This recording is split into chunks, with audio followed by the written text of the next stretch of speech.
कोई लेट आ जाए, कोई किसी का क्लास मिस हो जाए, सब इंसान के हाथ में नहीं होता। कई बार लेट हो जाता है, कई बार क्लास मिस हो जाता है, कई बार बीमार पड़ जाते हैं।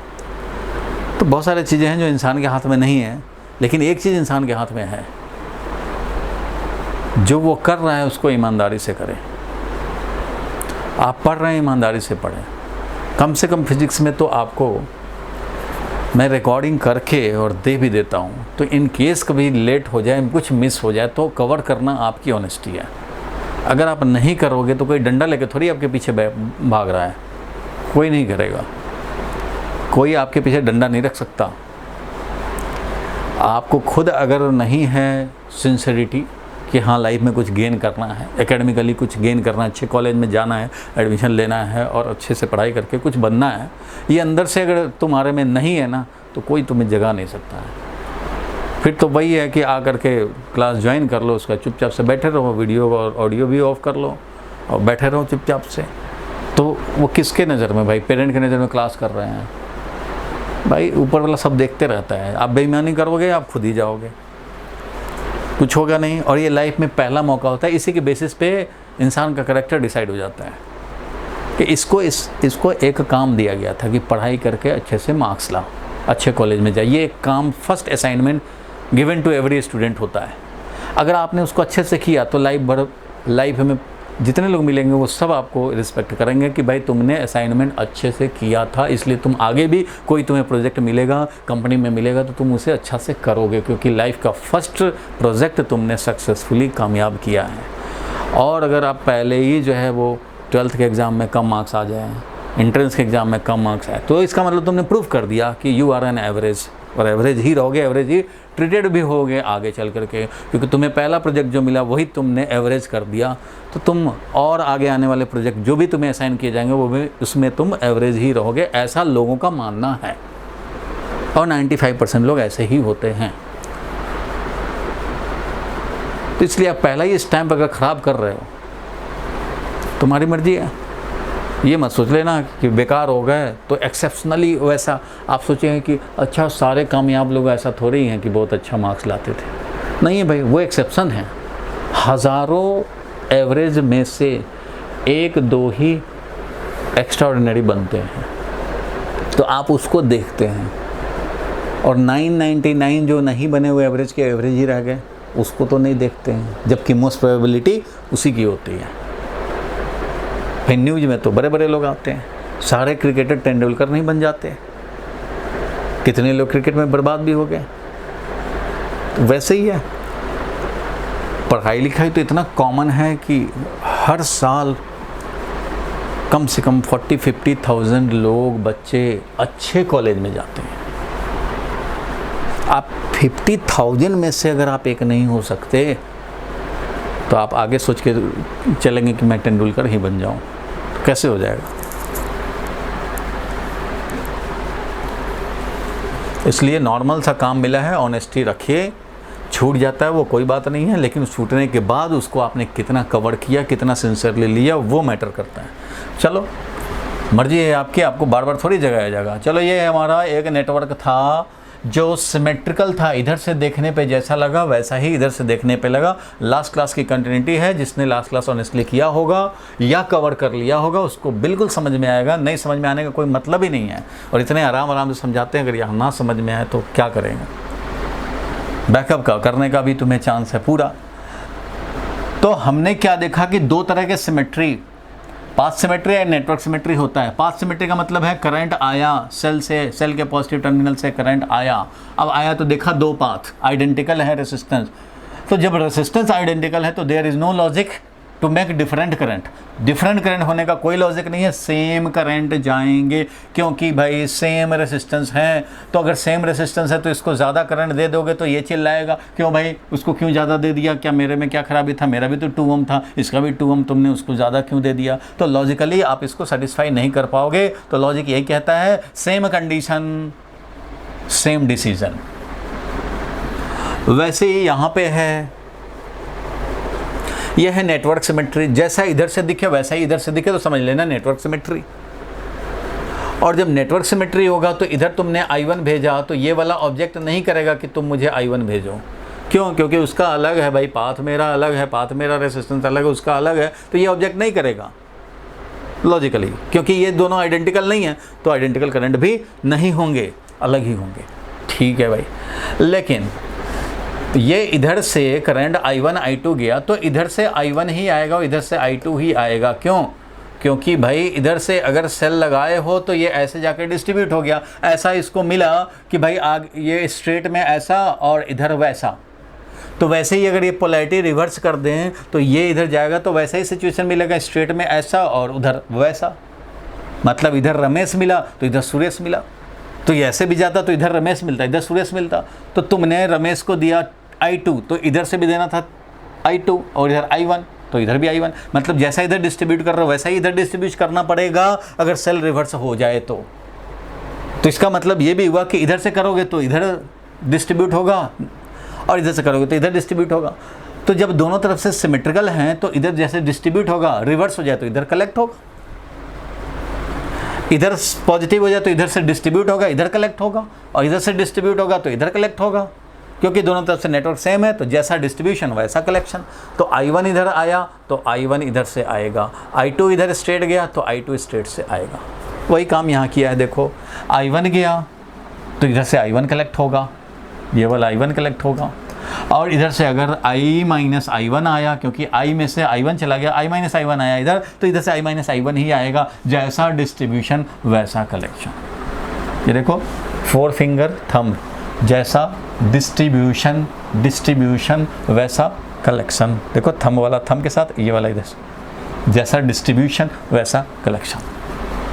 वैसे ही यहाँ पे भी, यहाँ आए तो देखे कि अरे ये I1 है, इसको डिस्ट्रीब्यूट होना है, तो जैसा डिस्ट्रीब्यूशन वैसा कलेक्शन, जैसा डिस्ट्रीब्यूशन वैसा कलेक्शन। I0 आया तो I0 आएगा ऐसे, और ये I1 माइनस I0 तो I1 माइनस I0 आएगा। बिल्कुल।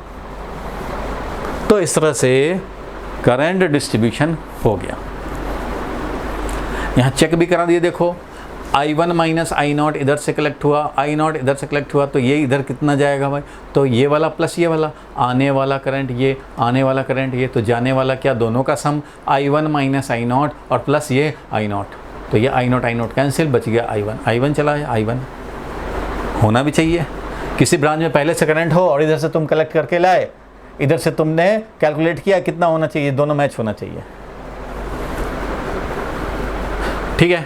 अब देखो ये I1 यहाँ, I0 यहाँ से आया और I0 चला गया, तो आपको तो निकालना था इक्विवेलेंट रेजिस्टेंस। कोई सीरीज पैरेलल तो था नहीं, ये दोनों सीरीज में नहीं है क्योंकि बीच में ब्रांचिंग है, ये दोनों भी सीरीज में नहीं क्योंकि बीच में ये ब्रांचिंग है, ये दोनों पैरेलल में नहीं है। पैरेलल तो तब होता है जब same he pair of points के क्रॉस कनेक्टेड होता है। तो इस तरह से देख रहे हो सीरीज पैरेलल ना व्हीटस्टोन ब्रिज। ये व्हीटस्टोन ब्रिज भी नहीं है, क्योंकि व्हीटस्टोन ब्रिज तब होता जब हम लोगों का मान लो यहाँ पे ये कट होता, तो भाई ये व्हीटस्टोन ब्रिज बन जाता। लेकिन ये कट तो नहीं है ना, ये तो यहाँ पे पूरा था, तो कट नहीं है, तो इसलिए व्हीटस्टोन ब्रिज भी नहीं है। कैसे सॉल्व करेंगे, ये ट्रिकी क्वेश्चन है। करंट डिस्ट्रीब्यूशन भी तुमने कर दिया, सिमेट्री भी, अब क्या करें? तो अब इसमें कॉमन सेंस लगाने पड़ेंगे। क्या भाई? तो देखो करंट डिस्ट्रीब्यूशन करने से एक चीज पता लग गया हम लोगों को, क्या कि यहाँ पे इस जंक्शन पे कोई इंटरमिक्सिंग नहीं हो रहा। मतलब I0 आ रहा है, I0 जा रहा है, I माइनस I1 आ रहा है, I माइनस I1 जा रहा है। तो अगर मैं इस जंक्शन पे छोटा सा ये काम कर दूं, क्या भाई, इसको मिटा दूं ऐसे और इसको कर दूं ऐसे, तो कोई प्रॉब्लम नहीं होगा। पहले भी I0 जाता था, I0 इधर से कलेक्ट होता था, वही देखो जा रहा है, I0 जा रहा है, I0 कलेक्ट हो गया। I माइनस I1 जा रहा है, I माइनस I1 कलेक्ट हो गया। तो यहाँ पे अगर डिसजॉइनिंग हो जाए, मान लो गलती से यहाँ पे जो ज्वाइनिंग किया हुआ वो गलती से अगर निकल भी जाए, यहाँ का वेल्डिंग से निकल भी जाए, तो किसी को कुछ पता नहीं चलेगा। मीन्स इलेक्ट्रिकली अदर पार्ट भी हों, इसके भी अदर पार्ट हैं, किसी को कुछ फ़र्क नहीं पड़ रहा, ये चाहे दोनों ज्वाइंट हो या ना हो, क्योंकि ज्वाइंट था तब भी हमारा ये आई नॉट आता था और सिमेट्री से आई नॉट कलेक्ट भी होता था, आई माइनस आई वन आता था, सिमेट्री से आई माइनस आई वन कलेक्ट होता था। मतलब यहाँ ज्वाइन था तब भी तो यही काम था, यही करंट डिस्ट्रीब्यूशन था, और अगर ये ज्वाइनिंग हटा दिए जाएं तब भी वही काम हो रहा है। So this disconnection is equivalent electrically. यहाँ डिसकनेक्शन कर सकते हैं, ये M पॉइंट जो था वो M और M डैश बना सकते हैं अलग अलग पॉइंट। ये disjoining will not make any difference electrically. इसलिए पहले जो ज्वाइंट था वो सर्किट, और ये जो डिसजॉइंट हो गया है ये सर्किट, दोनों इलेक्ट्रिकली इक्विवेलेंट है। लेकिन ये डिसजॉइनिंग करने से तुम्हारा फ़ायदा हो गया ये कि अब तुम इसको सीरीज में समझ सकते हो, और जो रिज़ल्ट आएगा इसके पैरेलल में समझ सकते हो, और फिर जो रिज़ल्ट आएगा वो तीनों को सीरीज में समझ सकते हो, जो रिज़ल्ट आएगा फिर इसके साथ पैरेलल में कर सकते हैं, और हमारा सर्किट हो जाएगा सॉल्व। कर देता हूँ, पहले ये समझ में आया कि ये डिसजॉइनिंग इलेक्ट्रिकली इक्विवेलेंट रखेगा सर्किट को, कोई चेंज नहीं आएगा, ये समझ में आया पहले। बोलो भाई भुवनेश, क्लियर हुआ ये? Yes sir. तान्या देखो, हमने करंट डिस्ट्रीब्यूशन किया, करंट डिस्ट्रीब्यूशन करने से ये पता लगा कि डिसजॉइनिंग अगर गलती से हो जाए तो कोई फ़र्क नहीं पड़ेगा, तो जानबूझ के कर देते हैं ये गलती, फ़र्क कुछ नहीं पड़ेगा इलेक्ट्रिकली, लेकिन हमें एक सॉल्यूशन मिल जाएगा। कैसे? तो देखो कैसे। अब यहाँ पे इलेक्ट्रिकली हम लोग डिसजॉइनिंग समझ सकते हैं। वी कैन हैव डिसजॉइंट मतलब mm dash at M equivalently.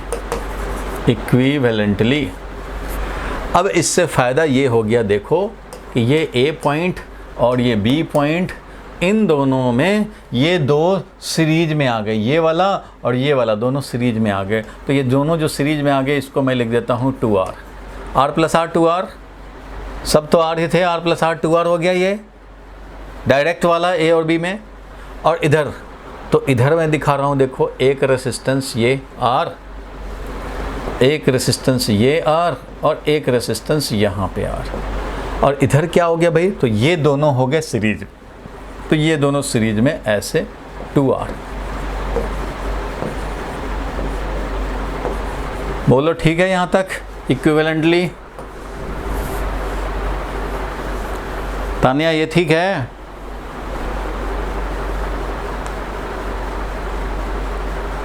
Yes sir. ठीक है, तो अब इसके आगे, तो इसके आगे देखो, अब तो सर्किट आसान हो गया, ये दोनों तो भाई पैरेलल में हो गए। तो R और 2R का पैरेलल में क्या होगा भाई, तो R और 2R का होता है, देखो प्रोडक्ट डिवाइडेड बाय सम, बताया था, सम करेंगे तो 3R, यानी कि 2/3R। R इक्विवेलेंट आया 2/3R। भाई शॉर्टकट ये है कि प्रोडक्ट डिवाइडेड बाय सम, जहाँ रेसिप्रोकल का फॉर्मूला यूज होता है, पैरेलल में रेसिप्रोकल फॉर्मूला ही यूज होता है, product divided by sum, product मतलब R इंटू 2R और R प्लस 2R, तो ये हो गया 2/3R। नहीं तो आप क्या करोगे भाई, आप काम तो यही करोगे कि अच्छा भाई 1/2R और plus 1/R is equal to 1/R equivalent करोगे इसके लिए। तो इससे क्या लिखेंगे भाई, तो 1/R इक्विवेलेंट आएगा, यहाँ पे एलसीएम लेना पड़ेगा, तो वो होगा R इंटू 2R, और फिर ये 2R से करेंगे तो यहाँ R आएगा, और यहाँ R करेंगे यहाँ 2R आएगा, डेट इज़ कितना हो जाएगा भाई, तो ये हो जाएगा 3R divided by 2R square. मतलब यही हो गया ना, प्रोडक्ट और ये सम। तो R इक्विवेलेंट यहीं से लिख सकते हैं भाई, R इक्विवेलेंट क्या हो जाएगा भाई, तो R इक्विवेलेंट हो जाएगा, ये ऊपर चला जाएगा, मीन्स प्रोडक्ट चला गया न्यूमरेटर में और सम चला गया डिनोमिनेटर में। Product divided by some, 1/R1 + 1/R2 होता है, तो R1R2 divided by R1 + R2 होता है। ये सबको मालूम है भाई, लास्ट क्लास में भी बताया था। जब ये होता है 1/R1 + 1/R2, तो यहाँ हो गया एलसीएम R1 R2 और यहाँ हो गया R2 + R1, इसलिए R equivalent is equal to R1 R2 product divided by R1 + R2। ये सबको मालूम है और यही हम लोग यूज़ करते रहते हैं। जहाँ रेसिप्रोकल का फॉर्मूला आया तो equivalent product divided by some. ठीक है भाई, ये सब जानते हैं, ये सब जानते हैं भाई। जब वीडियो भेजते हैं तो उससे आप नोट बना लिया करें अच्छे से। चलो, तो यहाँ पे मैं लिखूँगा क्या भाई, लिखूंगा भाई, तो ए पॉइंट है, इधर ये आर रेसिस्टेंस है, और ये जो इक्विवेलेंट अभी आया उसको लिखेंगे। कितना आया था, तो 2/3R आया था। ये आर था, ये आर था, और ये कितना था भाई, तो 2R था। तो ये अब तीनों सीरीज में हो जाएंगे भाई, बोलो, अब ये तीनों सीरीज में हो जाएंगे। तो नेक्स्ट स्टेप में क्या लिखेंगे भाई, तो ये ए पॉइंट है, और ये जब तीनों सीरीज में आएंगे तो क्या लिखेंगे, ए और बी के अक्रॉस, तो ये हो जाएगा R + 2/3R + R, और इधर तो हमारा ये 2R है ही। तो ये वाला टोटल आ गया जो तुम्हारा, वो 3 और 3 6 और 2 8/3R, 8/3R ऊपर आ गया। अब यहाँ पे A और B के बीच में 1 डालेंगे तो वो क्या होगा भाई, तो वो होगा RAB। वो RAB कितना होगा, इन दोनों का पैरेलल कॉम्बिनेशन। तो इन दोनों का जब पैरेलल कॉम्बिनेशन देखेंगे तो वैसे ही निकालेंगे, प्रोडक्ट डिवाइडेड बाई सम। तो प्रोडक्ट है 8/3R × 2R divided by 8/3R + 2R। तो इससे क्या मिलेगा भाई, तो इससे मिल जाएगा तुम्हें, देखो कितना हो जाएगा, 3 6 14R, 14R डिवाइडेड बाई 3, और ये 14 और ये 16, 16/14 यानी कि 8/7। ठीक है, कैलकुलेशन आप चेक कर लेना। 8/7R आया, R इक्विवेलेंट RAB। तो RAB कैलकुलेशन मिस्टेक ना हुआ हो तो ये है 8/7R, बिल्कुल ठीक है भाई। तो 8/7 और R का वैल्यू दिया था 14 ओम, इसलिए ये मिल गया कितना भाई, तो 7 2 जा, और ये हो गया 16 ओम। RAB इज इक्वल टू 16 ओम, यही हो गया आंसर। कितना इजी है, 3 मार्क्स का क्वेश्चन आएगा। सिमेट्री से हमने करंट डिस्ट्रीब्यूशन दिखाया, करंट डिस्ट्रीब्यूशन देखने से एक कंक्लूजन नज़र आया, क्या भाई, तो यहाँ तो कुछ हो ही नहीं रहा मिक्सिंग, यहाँ पे तो कोई मिक्सिंग है ही नहीं भाई। I0 जा रहा, I0 जा रहा है वापस, I - I1 जा रहा, I - I1 जा रहा है। अरे भाई, तो यहाँ डिसजॉइनिंग कर सकते हो ऐसा, तब भी ये जाता रहेगा, लेकिन उससे फ़ायदा मिल गया, ये दोनों सीरीज में चले गए। और इसके बाद तो जो हुआ वो आपके सामने हुआ, और फाइनली हमें आंसर मिल गया 8R/7। ये हो जाएगा इसका आंसर। क्लियर हुआ? ये ऐसे करना पड़ेगा, सिमेट्री से इसको सॉल्व करना पड़ेगा। नोट कर लो। इसके बाद ये सब में तो कोई प्रॉब्लम किसी को नहीं है भाई, यहाँ से ये लाना यही तो मेन था। मेन था यहाँ डिसजॉइनिंग समझना, जो कि हम लोगों ने समझा on the basis of current distribution. Disjoining जैसे ही समझा, उसके बाद तो भाई ये सीरीज में हो गए, ये आपस में पैरेलल हो जाएंगे। पैरेलल हो गए तो इसका इक्विवेलेंट रख दिया हमने, और फिर उसके बाद तीनों सीरीज में जो रिजल्ट आएगा उसके साथ पैरेलल में आ गया 8/7R।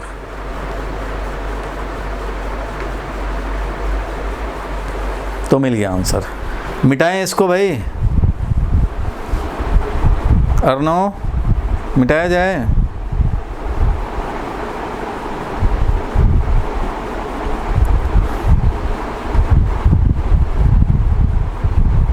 बोल नहीं रहा भाई, मिटा दिया जाए। चिराग हटा दो इसको, चलो।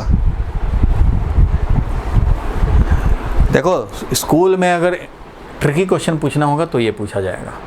चलो और क्वेश्चन अब देखते हैं हम लोग। मिटा रहा हूँ इसको।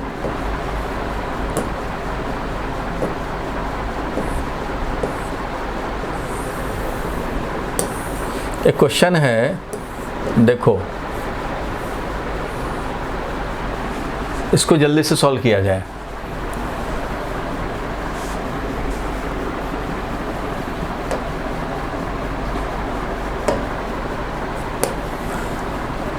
In which region of the graph shown in the figure is the resistance negative and why? किस रीजन में, देखो करंट वोल्टेज कर्व है, तो किस रीजन में, रीजन बताना है, ओ ए बी बी सी, कौन से रीजन में is the resistance negative and why, कहाँ रेसिस्टेंस निगेटिव है।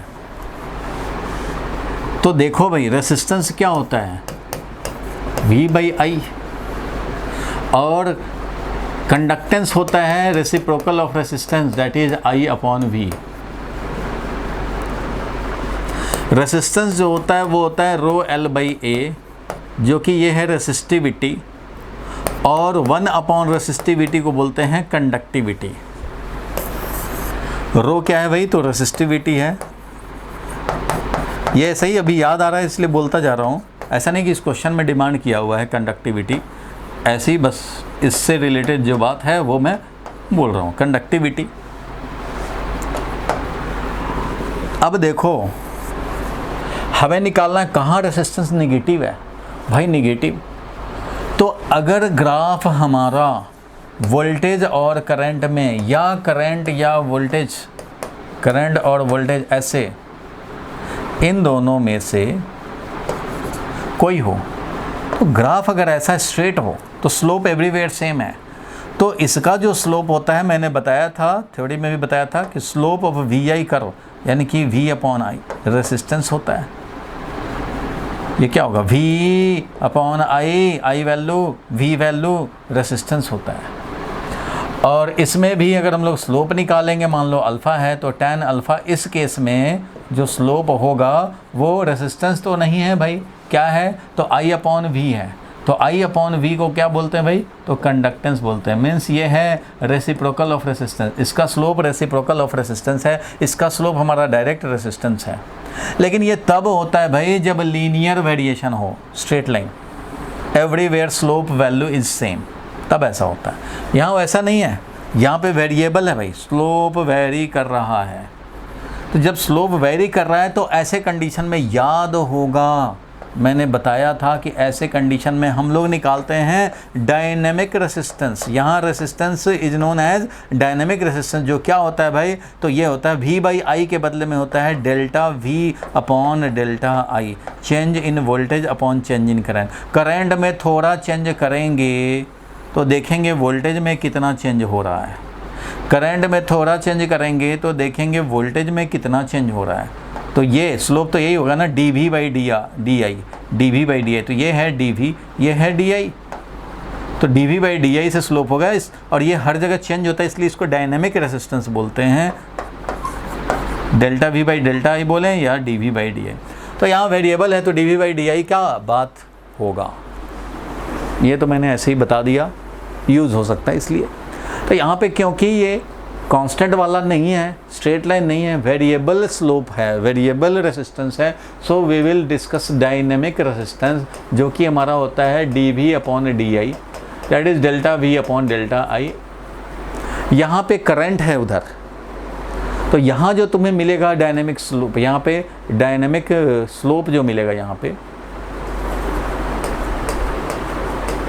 Dynamic slope is equal to, यहाँ मिलेगा वो है di अपॉन dV, और di अपॉन dV को बोलेंगे 1 अपॉन डायनेमिक रेसिस्टेंस, क्योंकि 1 अपॉन I अपॉन V जो होता है कंडक्टेंस होता है, दैट इज 1 अपॉन रेसिस्टेंस, ये मिला।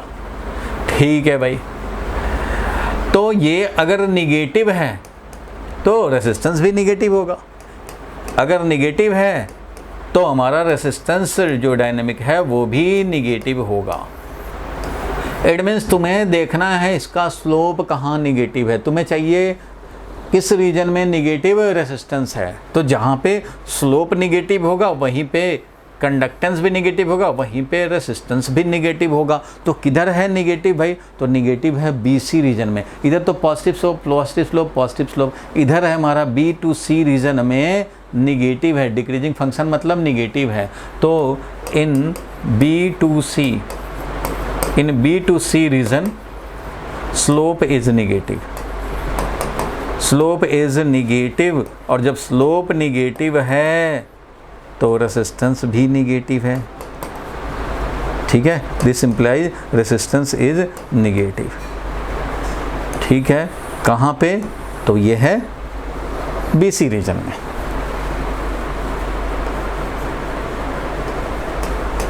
अगर निगेटिव हुआ स्लोप तो रेसिस्टेंस भी होगा निगेटिव। तो हमें जो सेलेक्ट करना था रीजन, ये 1 मार्क्स का क्वेश्चन आएगा भाई। ये तो मैंने इतना दिखाया तुम्हें, ये 1 मार्क्स का क्वेश्चन आएगा, और 1 मार्क्स का क्वेश्चन में यहाँ दिखाई दे रहा है ये कि BC इज़ द रीजन जिसमें कि हमारा स्लोप जो डायनेमिक है वो हमारा निगेटिव आ रहा है, और यहाँ का स्लोप बता रहा है कंडक्टेंस और 1 upon resistance, so resistance is also negative. ठीक है, BC रीजन, तो BC रीजन सेलेक्ट कर लेंगे, BC रीजन ही इसका आंसर है। बोलो भाई, क्लियर हुआ यहाँ तक?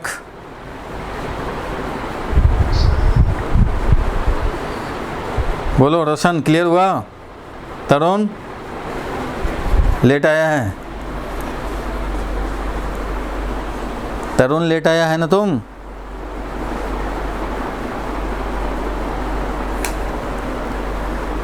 तरुण को आवाज़ आ रही है कि नहीं? तरुण, तान्या को आवाज़ आ रही है? Yes, sir. तरुण को लगता है फ़ोन कराना पड़ेगा, आवाज़ आ नहीं रही है उसकी। पता नहीं सब क्या करते। अच्छा ठीक है, चलो इसको हटाएं भाई। रोशन, हटाया जाए इसको। Yes, sir.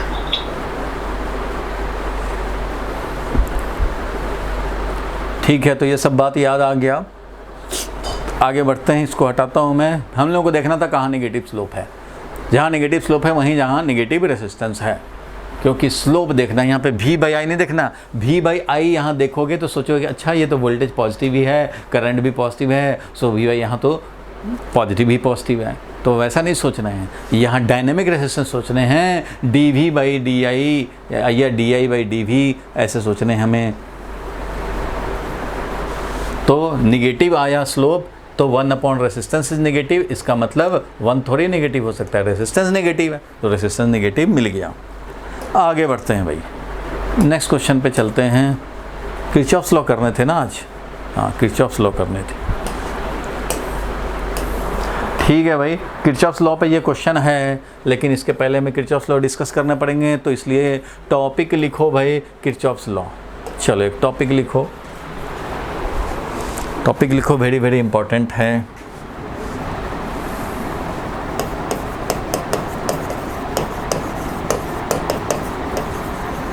किरचॉफ्स लॉ हैं 2, वेरी वेरी इंपॉर्टेंट, ध्यान देना भाई। एक को बोलते हैं किरचॉफ्स करंट लॉ, दूसरे को बोलते हैं किरचॉफ्स वोल्टेज लॉ। इसको हम लोग करंट लॉ बोलते हैं या जंक्शन रूल भी बोलते हैं, जंक्शन रूल भी बोलते हैं, और एक और बोलते हैं नोड रूल। तो कुछ भी बोला जाए बात एक ही है, या KCL बोला जाए, किरचॉफ्स करंट लॉ। KVL को हम लोग बोलते हैं लूप लॉ, या लिखते हैं voltage rule. Current rule, voltage rule, तो ये 2 हैं भाई। ये क्या है, लिख लो, लिखो लिखो, अभी तो लिखो भाई, अभी समझा नहीं रहे हो, अभी बता रहा हूँ, बस लिखते जाओ। ये है result of conservation of charge. 1 marks का क्वेश्चन पूछा जाता है। Result of conservation of charge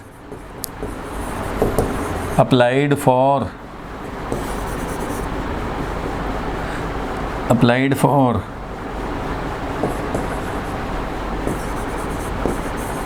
any junction or node। लिख लो, फटाफट लिखो इसको। और ये है result of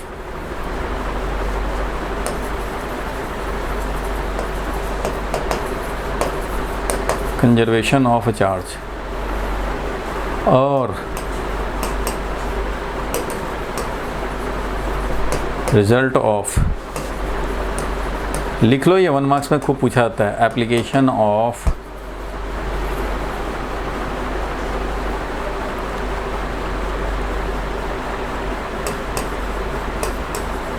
the fact that electric field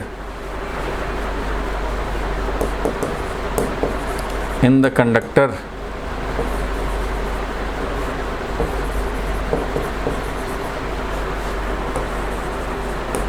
due to applied cell in potential difference is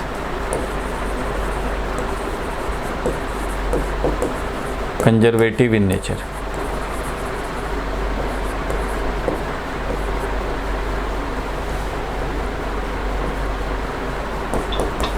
That is electric force. भाई माइक को ऑफ कर दो, जिसके माइक से साउंड आ रहा है माइक को ऑफ कर दो। रोशन माइक को ऑफ करो भाई।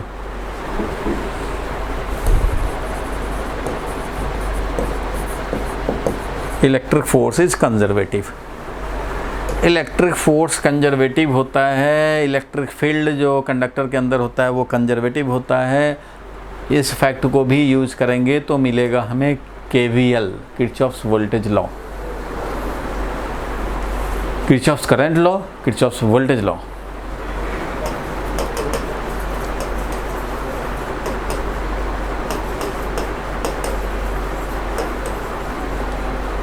Kirchhoff's voltage law. तो ये तो बेसिक इन्फॉर्मेशन, इन दोनों को समझना भी पड़ेगा। इसको तो फटाफट नोट ही कर लो जल्दी से। और अब मैं ये दोनों एप्लीकेशन ऑफ चार्ज कंजर्वेशन की बात करें, कैसे आया ये, इसका इक्वेशन क्या है, अप्लाई करने होते हैं न्यूमेरिकल में, ये क्या है, इसका क्या इक्वेशन है, तो इसको हम लोग देखा जाए। नोट कर लिए सारे लोग, हटाओ इसको।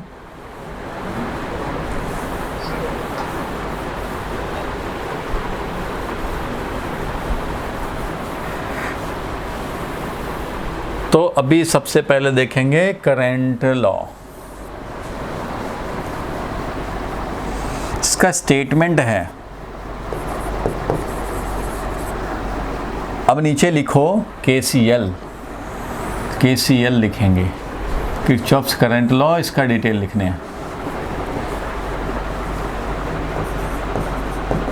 Algebraic sum of all the currents meeting at a junction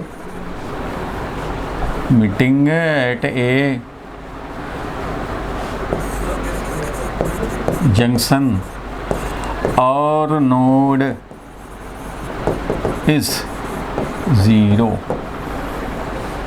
that is algebraic sum of all the current meeting at a junction or node is 0।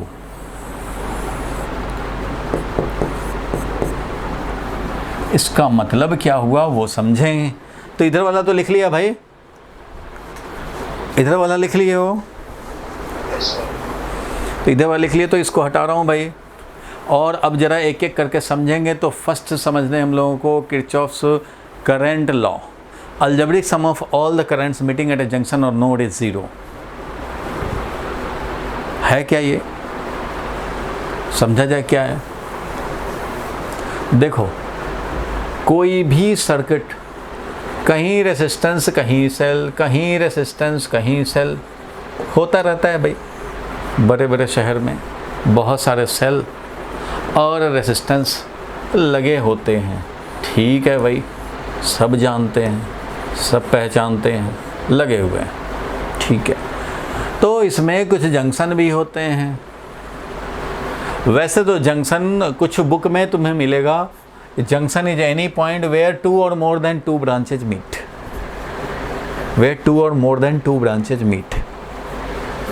तो ऐसा बुक में लिखा होता है, और कुछ बुक में लिखा होता है where 3 and more than 3 branches meet। तो एक्चुअल में where 3 and more than 3 branches meet उसको बोलेंगे। अगर 2 ब्रांच के मीटिंग पॉइंट को बोलेंगे तो यहाँ भी बोलोगे कि ये भी नोड है भाई, यहाँ भी एक ये मिल रहा है, बोलोगे ये भी नोड है, क्यों भाई, इधर वाला आके यहाँ मिल रहा है। इसको भी बोल दोगे अरे इधर वाला आके मिल रहा है यहाँ पे। तो ऐसे थोड़ी होता है। नोड या जंक्शन ऐसे वाले पॉइंट को बोलते हैं वेयर 3 ब्रांचेज और मोर देन 3 ब्रांचेज, 4 भी हो जाए, मान लो 4 हो जाए तो भी इसको बोलेंगे। तो where 3 and more than 3 branches meet करेंगे उसको जंक्शन या नोड बोलते हैं। तो लिखवाने की तो ज़रूरत नहीं है मेरे हिसाब से, चलो कोई बात नहीं, लिख देंगे। फिलहाल ये है कि इस जंक्शन J1 है, मान लो ये जंक्शन J2 है, इसके लिए मैं लिखना चाहता हूँ।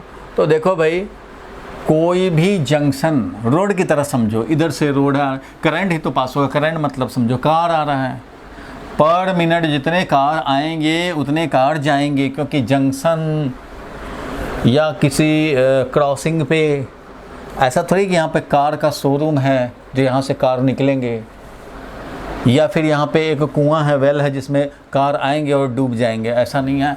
मतलब यहाँ पे अगर मान लो 8 एम्पियर का करंट आ रहा है, मीन्स 8 कूलम्ब पर सेकंड आ रहे हैं, 8 कार पर सेकंड अगर आ रहे हों तो 8 कार पर सेकंड जाने भी होंगे भाई। अब ये भले ही हो जाए कि यहाँ पे 2 कार पर सेकंड जाए और यहाँ पे 6 कार पर सेकंड जाए, कूलम पर सेकंड या कार पर सेकंड 6 एम्पियर, मीन्स जितने आने वाले होंगे उतने जाने वाले होंगे। ये आने वाले इक्वल टू जाने वाले होंगे, ये आने वाले इक्वल टू जाने वाले कब नहीं होंगे?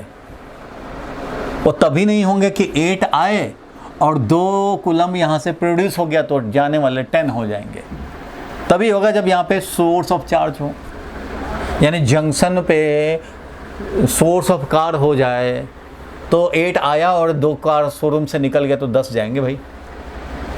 तो यहाँ सोर्स ऑफ चार्ज हो तब आने वाला और जाने वाला इक्वल नहीं रहेंगे, जाने वाला ज़्यादा हो जाएगा। और अगर ये सिंक ऑफ चार्ज हो तो 8 कूलम पर सेकंड आया और 2 यहाँ पे कुआं में चला गया तो 6 ही अब जाएंगे। तो यहाँ कंजम्पशन अगर हो रहा हो या प्रोडक्शन हो रहा हो तब तो यहाँ पे भाई आने वाला इक्वल टू जाने वाला नहीं होगा। लेकिन ये अगर ना तो सोर्स है चार्ज का ना सिंक है चार्ज का, तो उस कंडीशन में जितने आने वाले होंगे उतने जाने वाले होंगे। और कोई भी जंक्शन या नोड चार्ज प्रोड्यूस करने वाला थोड़ी होता है भाई।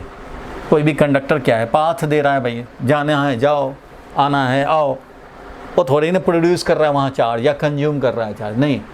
एनी जंक्शन और node is not a source of charge और sink of charge, hence net charge coming per second will be net charge going per second. It means जो इस जंक्शन पे नेट चार्ज 0 है तो नेट चार्ज 0 ही रहेगा, आएंगे 10 तो जाएंगे 10, चार्ज विल रिमेन कंजर्व। यहाँ पे चार्ज 0 था 0 रहेगा, यहाँ चार्ज 0 था 0 रहेगा, कहीं पे भी चार्ज जितना था उतना ही रहेगा, इसलिए जितने आएंगे उतने जाएंगे। सब तो न्यूट्रल वायर है भाई।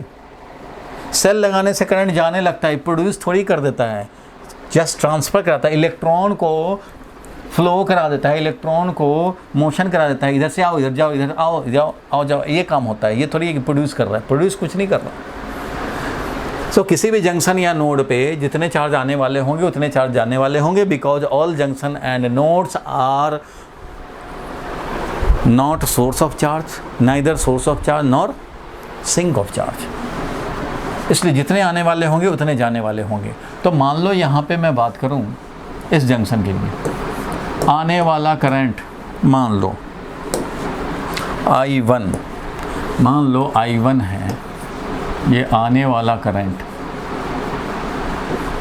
I1, इधर जाने वाला करंट I2, इधर जाने वाला करंट I3। तो मैं बोलूँगा क्या भाई, पूरे ब्रांच में एक ही चलेगा करंट। तो इधर से I1 गया है भाई।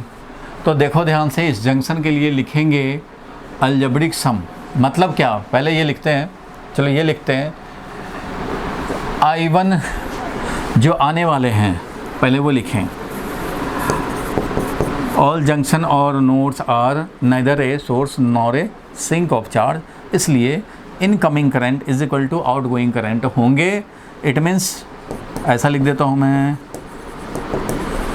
Incoming current will be equal to outgoing current, net outgoing current, net incoming current is equal to net outgoing current। बताओ भाई, फॉर जंक्शन J1 के लिए इनकमिंग करंट क्या है, आ रहा है कौन इसकी तरफ, आ रहा है I1, बस एक ही आने वाला है। अच्छा भाई, एक ही आने वाला है, कोई बात नहीं, यही इनकमिंग करंट। आउटगोइंग I2 भी है, I3 भी है, I2 प्लस I3 ऐसा बोलेंगे, बिल्कुल बोलेंगे भाई, ठीक है। तो अब हम लोग इधर करते हैं, उसको इधर लाते हैं। तो लिखेंगे I1 minus I2 minus I3 is equal to 0, ऐसा लिख सकते हैं। या इसको उधर ले जाएं, I1 को उधर ले जाएं, तो लिखेंगे minus I1 plus I2 plus I3 is equal to 0। ऐसा भी बोल सकते हैं, बिल्कुल बोल सकते हैं भाई, ये भी बोल सकते हैं, ये भी बोल सकते हैं, और ये भी बोल सकते हैं। ये सब है कंजर्वेशन ऑफ चार्ज से। इसी को बोलते हैं भाई, ये जो हुआ वो क्या हुआ, algebraic sum of all the current meeting at a junction और नोड इज 0। ये भी हो गया algebraic sum of all the current meeting at a junction और नोड इज 0। कैसे, तो देखो भाई, इस जंक्शन के लिए अलजेब्रिक सम ले रहे हैं, मतलब जो आने वाला है अगर उसको पॉजिटिव समझते हैं, जो आने वाला है उसको पॉजिटिव समझते हैं, तो जाने वाले को निगेटिव समझेंगे। तो देखो, आने वाला I1 पॉजिटिव है, तो जाने वाला माइनस I2 हो गया, जाने वाला माइनस I3 हो गया, अलजेब्रिक सम हो गया 0। या अगर हम लोग बाहर जाने वाले आउटगोइंग को पॉजिटिव समझते हैं, तो इनकमिंग नेगेटिव होगा। तो देखो, इनकमिंग माइनस I1 और आउटगोइंग I2 पॉजिटिव और I3 आउटगोइंग वो भी पॉजिटिव इज इक्वल टू 0। तो अलजेब्रिक सम ये भी ले रहे हैं, आपका मर्जी है, इनकमिंग को पॉजिटिव लोगे तो आउटगोइंग को निगेटिव करना होगा, और आउटगोइंग को पॉजिटिव लोगे तो इनकमिंग को नेगेटिव करना होगा। मीन्स किसी एक कन्वेंशन के साथ अलजेब्रिक सम लो, वो 0 होगा किसी भी जंक्शन या नोड के लिए। यही यहाँ लिखा हुआ है, algebraic sum of all the current meeting at a junction और node is 0 with the convention that outgoing is positive then incoming negative and incoming positive तो आउटगोइंग नेगेटिव। तो कोई एक कन्वेंशन मान करके लिखो और ये करेक्ट होगा। कहाँ से आया भाई, तो कंजर्वेशन ऑफ चार्ज, जितना आएगा उतना जाएगा, जितना चार्ज अपना जंक्शन पे था उतना ही रहेगा, न्यूट्रल था न्यूट्रल रहेगा। तो ये समझ गए स्टेटमेंट। अलजेब्रिक सम का मतलब होता है विद साइन। अलजेब्रा में साइन इंपॉर्टेंट है भाई, -2 अलग होगा, +2 अलग होगा, तो विद साइन के साथ काउंट करना है। तो algebraic sum of all the current meeting at a junction और नोड इज 0, ठीक है। विद साइन कन्वेंशन ये लेना पड़ेगा, साइन के साथ काउंट करने हैं करंट को, कोई एक आउटगोइंग या इनकमिंग में से कोई एक को पॉजिटिव ले लेंगे, काम होगा।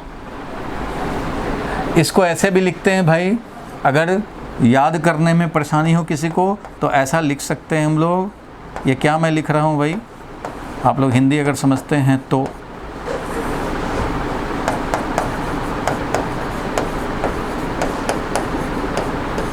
ये है आने वाला इक्वल टू जाने वाला। कुछ लोग ऐसे लिखते हैं, आने वाला कल, जाने वाला कल, बात एक ही है।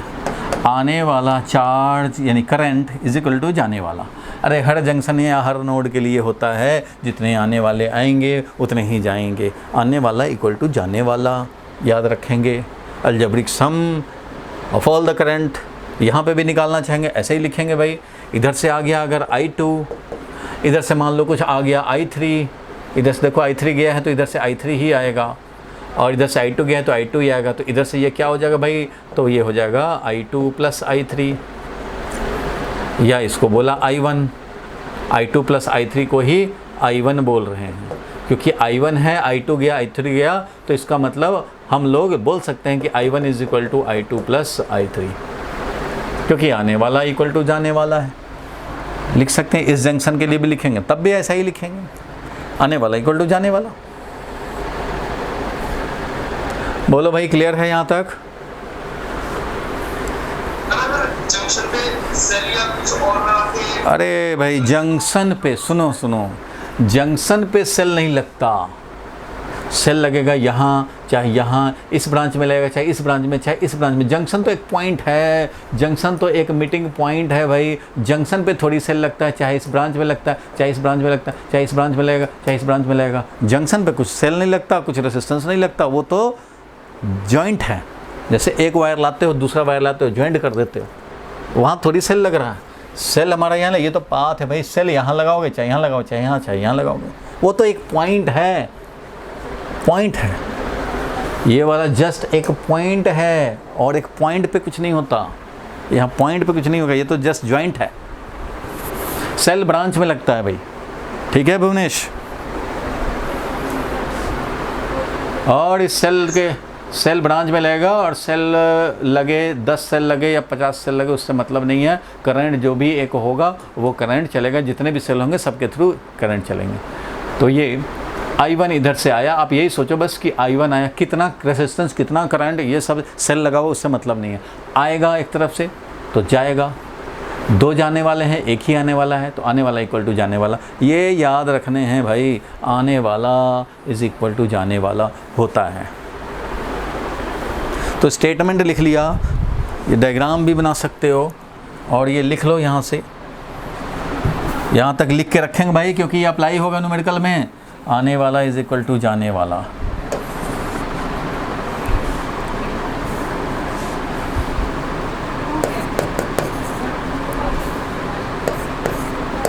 लिख दे रहा हूँ मैं, जंक्शन और node is neither a source of charge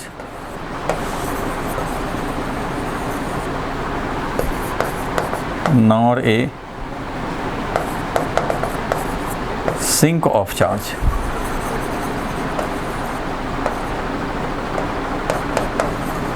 Hence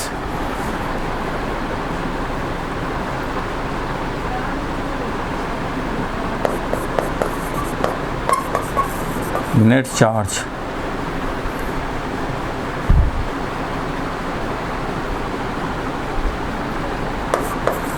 for any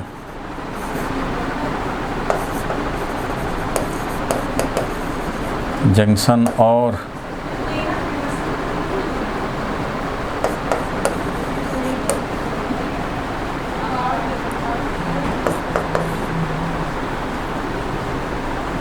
part, कोई भी छोटा सा पार्ट ले लेंगे, इज कांस्टेंट और कंजर्व्ड।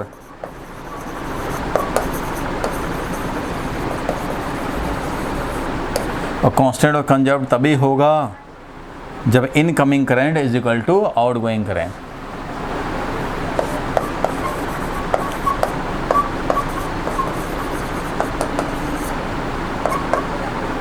मतलब ये हो गया,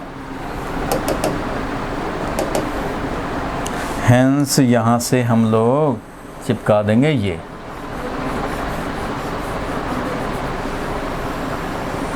hence incoming current is equal to outgoing current.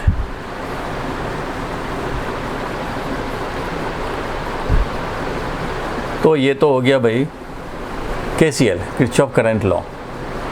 Current law बोले, जंक्शन रूल बोले, सब एक ही बात है। चलो इसको हटाया जाए, आगे बढ़ते हम लोग। अगर मान लो क्वेश्चन एक लिखो जल्दी से, 2 ampere 1 ampere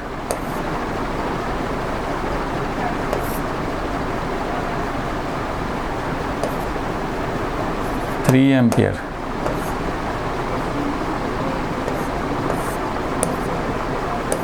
six ampere, I1,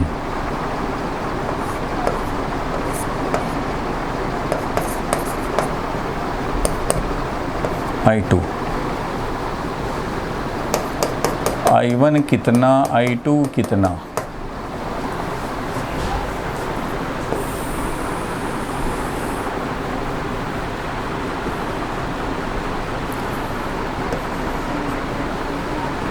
देखो भाई ये इस तरह से दिया हुआ है 1 मार्क्स का क्वेश्चन। I1 कितना, I2 कितना,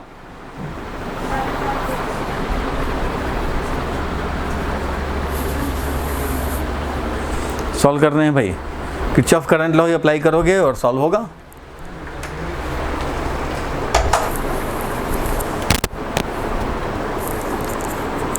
कितना आया भाई, जल्दी सॉल्व करके बताओ।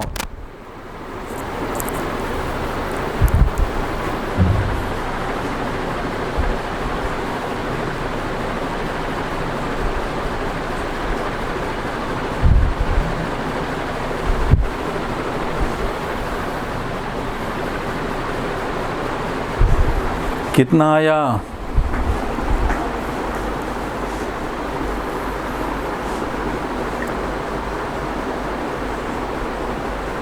रिया कितना आया,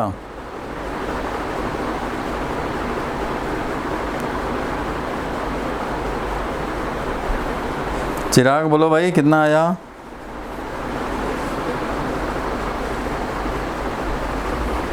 देखो इसको कैसे करोगे सॉल्व।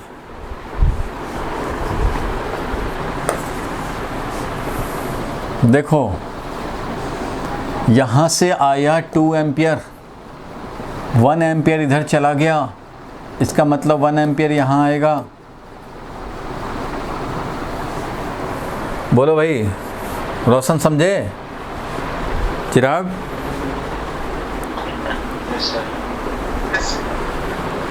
जब 1 एम्पियर, जब 2 एम्पियर इधर से आया उसमें से 1 चला गया तो जंक्शन रूल कहता है जितना आने वाला उतना जाने वाला। तो आने वाला 2 है तो जाने वाला भी 2 होना होगा। 1 तो चला गया तो 1 ये है, चलो ये 1 है। और इधर से 3 आया, इधर से 1 आ रहा है और इधर से 3 आ रहा है, इसका मतलब इधर 4 आएगा भाई। ऐसे 3 आने वाला, 1 आने वाला तो जाने वाला 4 होना पड़ेगा। 4 एम्पियर जाने वाला, 4 एम्पियर जाने वाला, इधर से आ गया 6 एम्पियर। क्वेश्चन कह रहा है 6 एम्पियर इधर से आ गया तो इस जंक्शन के लिए 4 इधर से, 6 इधर से, तो इसका मतलब ये 10 हो गया भाई। इसका मतलब I1 तो 10 एम्पियर हो गया। अब ये 10 एम्पियर में से 10 एम्पियर जा रहा है उधर, तो इसका मतलब I2 कितना आया, 0 आया, कुछ नहीं आया, क्योंकि यहाँ पे भी तो आने वाला इक्वल टू जाने वाला। अब 10 आने वाला, 10 जाने वाला बता दिया, तो इसका मतलब यहाँ से कुछ भी नहीं आ रहा है। सो I2 इज इक्वल टू 0। तो I1 का वैल्यू लिखोगे 10 एम्पियर और I2 का वैल्यू लिखोगे 0 एम्पियर और ये तुम्हारा आंसर हो जाएगा। अगर ये 10 के बदले में 8 होता तो 10 इधर से आया, 8 इधर चला गया, तो इधर हमारा 2 एम्पियर। मान लो इसको मैं अब चेंज कर देता हूँ तो आंसर चेंज हो जाएगा। देखो अब इसको मान लो मैंने कर दिया 8 एम्पियर, तो अब बताओ क्या होगा, तो अब क्या हो जाएगा। I1 तो आ गया हमारा भाई 10 एम्पियर, लेकिन I2 को क्या लिखेंगे, 10 एम्पियर में से ये 8 एम्पियर चला गया तो बाकी गया इधर कितना, बाकी इधर जाएगा कितना, तो 2 एम्पियर जाएगा भाई। क्यों, 10 में से 8 चला गया तो 2 एम्पियर इधर जाएगा। इसका मतलब I2 का वैल्यू क्या हो गया, I2 का वैल्यू हो गया -2 एम्पियर। I2 का वैल्यू क्या हो गया, -2 एम्पियर, क्योंकि I2 इधर दिखा रहा है जबकि एक्चुअल में इधर करंट है, तो I2 का वैल्यू लिखेंगे -2 एम्पियर। कुछ समझ में आया, ठीक है। तुम्हें पूछ रहा है ये I2, लेकिन एक्चुअल में करंट इधर है 2 एम्पियर। 10 में से 8 चला गया तो 2 एम्पियर इधर, तो एक्चुअल में इधर है, पूछ रहा है इधर, इधर कितना करंट भाई, तो इधर बताओ -2 एम्पियर, तो समझ जाएगा कि अच्छा इधर वाला करंट I2 जो राइटवर्ड दिखाया गया वो -2 है, इसका मतलब एक्चुअल करंट 2 एम्पियर लेफ्टवर्ड है। समझ जाएगा, इस तरह से दिखाने पड़ेंगे। बोलो भाई, क्लियर है, इसको नोट कर लो। और अब मैं क्या कराऊंगा, तो KVL, अब किरचॉफ्स वोल्टेज लॉ देखेंगे। यहाँ तक तो क्लियर है सबको, कोई परेशानी नहीं है। ठीक है, किसी भी जंक्शन या नोड के लिए ये होता है। अब किसी ब्रांच में सेल लगे, रेजिस्टेंस लगे, उससे भी मतलब नहीं है। किरचॉफ्स करंट लॉ फॉलोड होगा फॉर एवरी जंक्शन और नोड। किसी भी जंक्शन या नोड के लिए आने वाला current is equal to net जाने वाला करंट। ठीक है, हटा देता हूं भाई, अब हटा दें इसको, हटा दिया। अब लिखो Kirchhoff's voltage law, very very important. ये ज़्यादा इंपॉर्टेंट है और ये उससे ज़्यादा डिफिकल्ट है और यही प्रॉब्लम सॉल्व कराएगा। किरचॉफ्स वोल्टेज लॉ या बोलूं लूप लॉ, एक ही बात है भाई। चलो इसको हम लोग सॉल्व किया जाए, लूप लॉ देखा जाए। तो देखो, जो हम लोग कंडक्टर लेते हैं, ध्यान देना, जो भी कंडक्टर, चाहे वो रेसिस्टेंस इसमें लगा हो या सेल लगा हो, कुछ भी लगा हो, तो ये जो कंडक्टर है इसके अंदर जो इलेक्ट्रिक फील्ड सेट होगा, जैसे ये हमने सेल लगाया ऐसे, तो भाई ये हाई पोटेंशियल हुआ और इधर लो पोटेंशियल हुआ, और ये करंट ऐसे भेजेगा भाई, क्योंकि अंदर में इलेक्ट्रिक फील्ड सेट कर दिया है ऐसे। इलेक्ट्रिक फील्ड के इन्फ्लुएंस में इलेक्ट्रॉन ड्रिफ्ट करते हैं, पता ही है तुम्हें। इलेक्ट्रॉन ऐसे ड्रिफ्ट करेंगे भाई, करंट ऐसे सेट होगा अपना। इलेक्ट्रॉन ऐसे ड्रिफ्ट करेंगे क्योंकि यहाँ से इलेक्ट्रॉन का समझो सप्लाई हो रहा है, इलेक्ट्रॉन ऐसे जाएंगे, इलेक्ट्रॉन ऐसे जाएंगे, मतलब करंट ऐसे होगा। इलेक्ट्रॉन जब ऐसे जा रहे हैं तो करंट ऐसे होगा भाई, करंट ऐसे, इलेक्ट्रॉन का फ्लो ऐसे, इलेक्ट्रॉन का ड्रिफ्ट वेलोसिटी ऑफ इलेक्ट्रॉन ऐसे, इस तरह से चलता रहेगा। तो जो अंदर में इलेक्ट्रिक फील्ड है, जो अंदर में इलेक्ट्रिक फील्ड सेट हुआ, जो कि इस इलेक्ट्रॉन को ड्रिफ्टिंग करा रहा है, ये इलेक्ट्रिक फील्ड कंजर्वेटिव होता है। और किसी कंजर्वेटिव फोर्स का वर्क डन, सबने सुना है कि वर्क डन राउंड ट्रिप में कम से कम 0 होता है। ये सुना है ना सबने, राउंड ट्रिप में work done by conservative force is 0। अगर मान लो ग्रेविटी फोर्स की भी बात करें, mg ब्लॉक है, इसको उठाओगे यहाँ तक -mgh वर्क होगा, यहाँ तक ले जाओगे 0 वर्क होगा, यहाँ ले जाओगे +mgh वर्क होगा, यहाँ ले जाओगे 0 वर्क। राउंड ट्रिप में A B C D, तो work done for D to A गया, A से B गया, B से C गया, C से वापस D आया, तो टोटल वर्क डन इज कितना भाई? तो वर्क डन हम लोग निकाल रहे हैं यहाँ पे बाई ग्रेविटी फोर्स। तो बाई ग्रेविटी फोर्स अगर निकाल रहे हो तो बाई ग्रेविटी फोर्स जो वर्क डन होगा वो होगा mg डाउनवर्ड लग रहा है, डिस्प्लेसमेंट अपवर्ड, मान लो h हाइट, तो -mgh, यहाँ से यहाँ ले गए 0, क्योंकि mg ऐसे लग रहा है भाई और डिस्प्लेसमेंट इधर है। इस वाले में mg इधर लग रहा है भाई डाउनवर्ड में, डिस्प्लेसमेंट भी उधर ही है। तो इस कंडीशन में वर्क डन हो जाएगा mg इंटू h प्लस इस वाले में क्या होगा, तो mg तो भाई डाउनवर्ड लग रहा है बट h डिस्प्लेसमेंट हमारा इधर है, तो इसमें होगा 0। तो टोटल मिला के क्या होगा 0। तो राउंड ट्रिप में वर्क डन 0 होता ही है, mg डाउनवर्ड डिस्प्लेसमेंट अपवर्ड। इस तरह से राउंड ट्रिप में वर्क डन विल बी 0। तो ये डेफिनेशन भी है, ये कई लोग बोलते भी हैं भाई, स्टैंडर्ड है question, work done in round trip अगर 0 होता है तो ये कंजर्वेटिव है, और ये कंजर्वेटिव फोर्स है तो राउंड ट्रिप में वर्क डन 0 होगा। If this force is conservative, कोई भी कंजर्वेटिव फोर्स का राउंड ट्रिप में वर्क डन 0 होता है। ये 11th क्लास का स्टेटमेंट है, सबने सुना हुआ है ना। बोलो भाई भुवनेश, क्लियर है? Yes sir. तो हम लोग अब क्या करेंगे, इसी फैक्ट को यूज करेंगे, क्योंकि इलेक्ट्रिक फील्ड भी है कंजर्वेटिव, तो इलेक्ट्रिक फील्ड में भी ऐसा प्रॉपर्टी होगा। तो यहाँ लिखूंगा मैं, since electric field inside the conductor is, और इनसाइड द कंडक्टर जो इलेक्ट्रिक फील्ड है वो किसके चलते हैं भाई, तो due to applied potential difference, due to applied potential difference बोलें या जो सेल कनेक्शन किया है उसके चलते।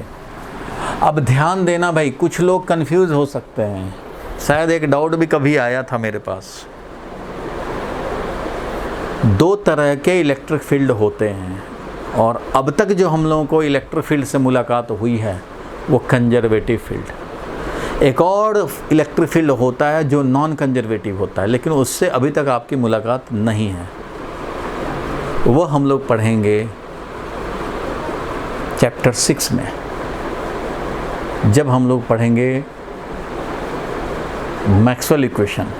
चैप्टर 5 या 6 में पढ़ेंगे मैक्सवेल इक्वेशन, उसमें 6 में ही पढ़ पाएंगे, ये 6 में हम लोग पढ़ पाएंगे ये इंड्यूस्ड इलेक्ट्रिक फील्ड। वो इंड्यूस्ड इलेक्ट्रिक फील्ड जो होता है वो होता है नॉन कंजर्वेटिव। तो अभी हमने इंड्यूस्ड इलेक्ट्रिक फील्ड पढ़ा ही नहीं है, वो आएगा चैप्टर 6 में। तो उस समय इंड्यूस्ड इलेक्ट्रिक फील्ड होता है वो नॉन कंजर्वेटिव होता है, उसके लिए राउंड ट्रिप में वर्क डन 0 नहीं होता है। सारे लोग ध्यान से समझ लो। अगर कोई पूछ दे कि अच्छा सारे इलेक्ट्रिक फील्ड का वर्क डन राउंड ट्रिप में 0 होगा,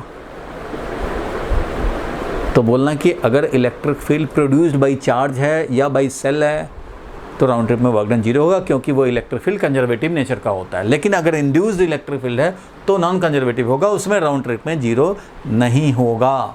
और इंड्यूस्ड इलेक्ट्रिक फील्ड आगे पढ़ेंगे Faraday law of electromagnetic induction में चैप्टर 6 में। तो इसलिए ये जो इलेक्ट्रिक फील्ड है वो कंजर्वेटिव है। यहाँ मैंने इसलिए लिख दिया since electric field inside the conductor due to applied potential difference of cell is conservative.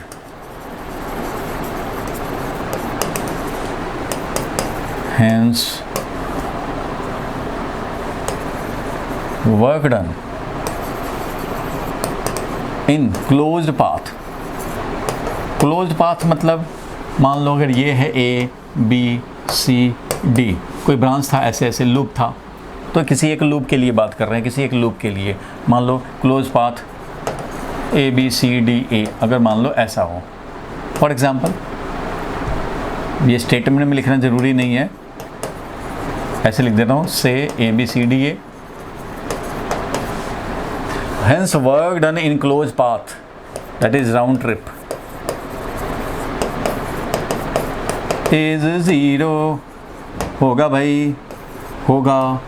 Conservative force है इलेक्ट्रिक फोर्स यहाँ पे, इसलिए electric force conservative force dot dr round trip में वर्क डन हो गया भाई, ये 0 है। बस इसको 2 सेंटेंस आगे बढ़ाएंगे और हमें एक इक्वेशन मिल जाएंगे। तो बस वही हो जाएगा KVL।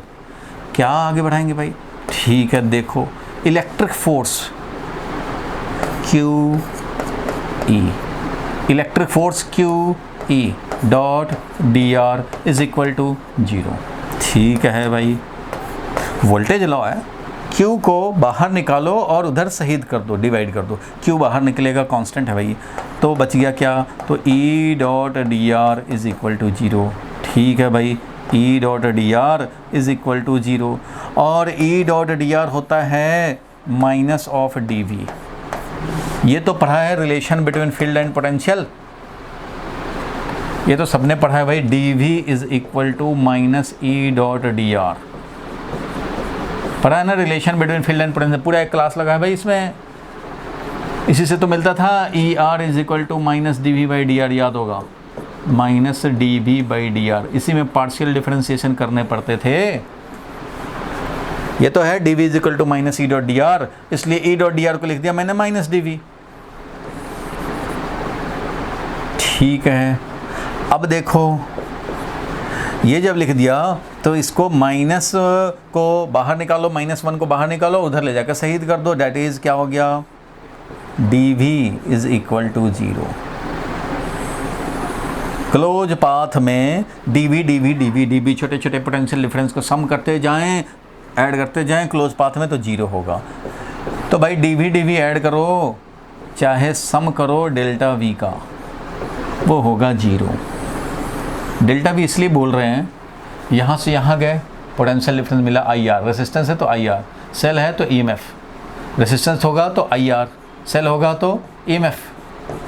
इस तरह से सबका हम लोग पोटेंशियल डिफरेंस काउंट किया, पोटेंशियल डिफरेंस काउंट किया, पोटेंशियल डिफरेंस काउंट किया, सब मिला करके क्या होना है, 0 होना है। यही है KVL। Kirchhoff's voltage law. Kirchhoff's voltage law क्या हुआ, तो मैं ऊपर स्टेटमेंट लिख देता हूँ और ये हो जाएगा प्रूफ। स्टेटमेंट लिख देता हूँ भाई,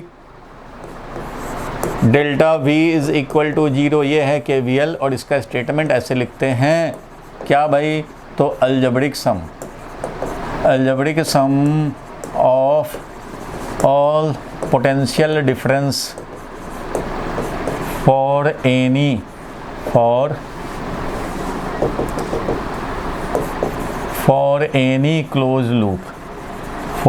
क्लोज लूप या पाथ, क्लोज पाथ के लिए इज 0 होगा। ठीक है, यही है हमारा KVL का स्टेटमेंट। डेल्टा V का सम विल बी 0। ठीक है, यही हो गया KVL, किरचॉफ्स वोल्टेज लॉ। कहाँ से आया, तो भाई इलेक्ट्रिक फील्ड जो है वो कंजर्वेटिव है, इसलिए पोटेंशियल डिफरेंस अप्लाई करने से जो भी अंदर में इलेक्ट्रिक फील्ड सेट हुआ वो कंजर्वेटिव है, इसलिए राउंड ट्रिप में वर्क डन होगा 0, इसलिए ऐसा लिखेंगे। और इसी को हमने आगे बढ़ाया, Q को शहीद किया, E.dr माइनस dV हुआ, माइनस भी हटाओ dV क्लोज पाथ में dV करेंगे और वो अलजेब्रिक सम 0 होगा। तो अलजेब्रिक सम का मतलब होता है विद साइन। तो कई बार आपका पोटेंशियल, मान लो गेन तुम काउंट कर रहे हो, तो पोटेंशियल जहाँ जहाँ गेन होगा वहाँ पॉजिटिव लिखोगे, जहाँ लॉस होगा वहाँ नेगेटिव लिखने पड़ेंगे। तो अलजेब्रिक सम लेने हैं विद साइन, ध्यान रखने हैं, ये हमेशा विद साइन होगा। तो चलो भाई इसको लिख लो जल्दी से, स्टेटमेंट लिख लो। ये प्रूफ हुआ, ये स्टेटमेंट हुआ KVL का। कोई भी कंजर्वेटिव फोर्स का राउंड ट्रिप में वर्क डन 0 होता है, इसका भी होगा।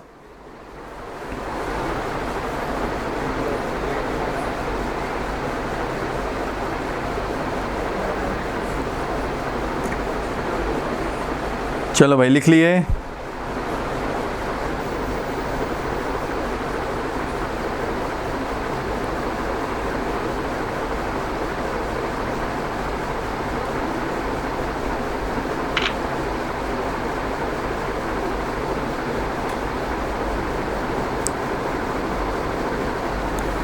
चलो आगे बढ़ें।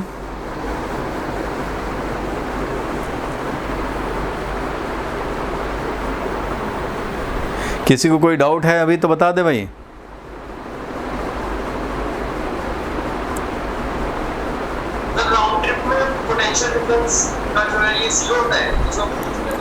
पोटेंशियल डिफरेंस 0 होगा, net potential difference. Algebraic sum of all the potential difference 0 होगा, यही तो हम लोगों ने अभी देखा थ्योरेटिकली। अब न्यूमेरिकल में इसी को अप्लाई कर रहे हैं, कैसे अप्लाई करेंगे वो देखेंगे अभी। फिलहाल ये है कि मान लो यहाँ से शुरू किए, लिख लिए तो मैं थोड़ा समझा देता हूँ। और अगर लिख लिए तो मान लो कोई राउंड ट्रिप की बात करें, सब लोग समझो। अगर मान ले हम लोग कि यहाँ पे ध्यान देना, यहाँ पे पोटेंशियल मान लो 10 वोल्ट है, ठीक है भाई। यहाँ पे मान लो आकर के हो गया 15 वोल्ट, यहाँ आकर के हो गया मान लो 20 वोल्ट, यहाँ आकर के हो गया मान लो 5 वोल्ट, फिर यहाँ आकर 10 वोल्ट होगा। ऐसे है मान लो पोटेंशियल, कुछ आया होगा अंदर में, सेल आया और रेजिस्टेंस आया, करंट वरेंट चले, तो यहाँ का potential 10 volt, 15 volt, 20 volt, 5 volt, फिर 10 वोल्ट।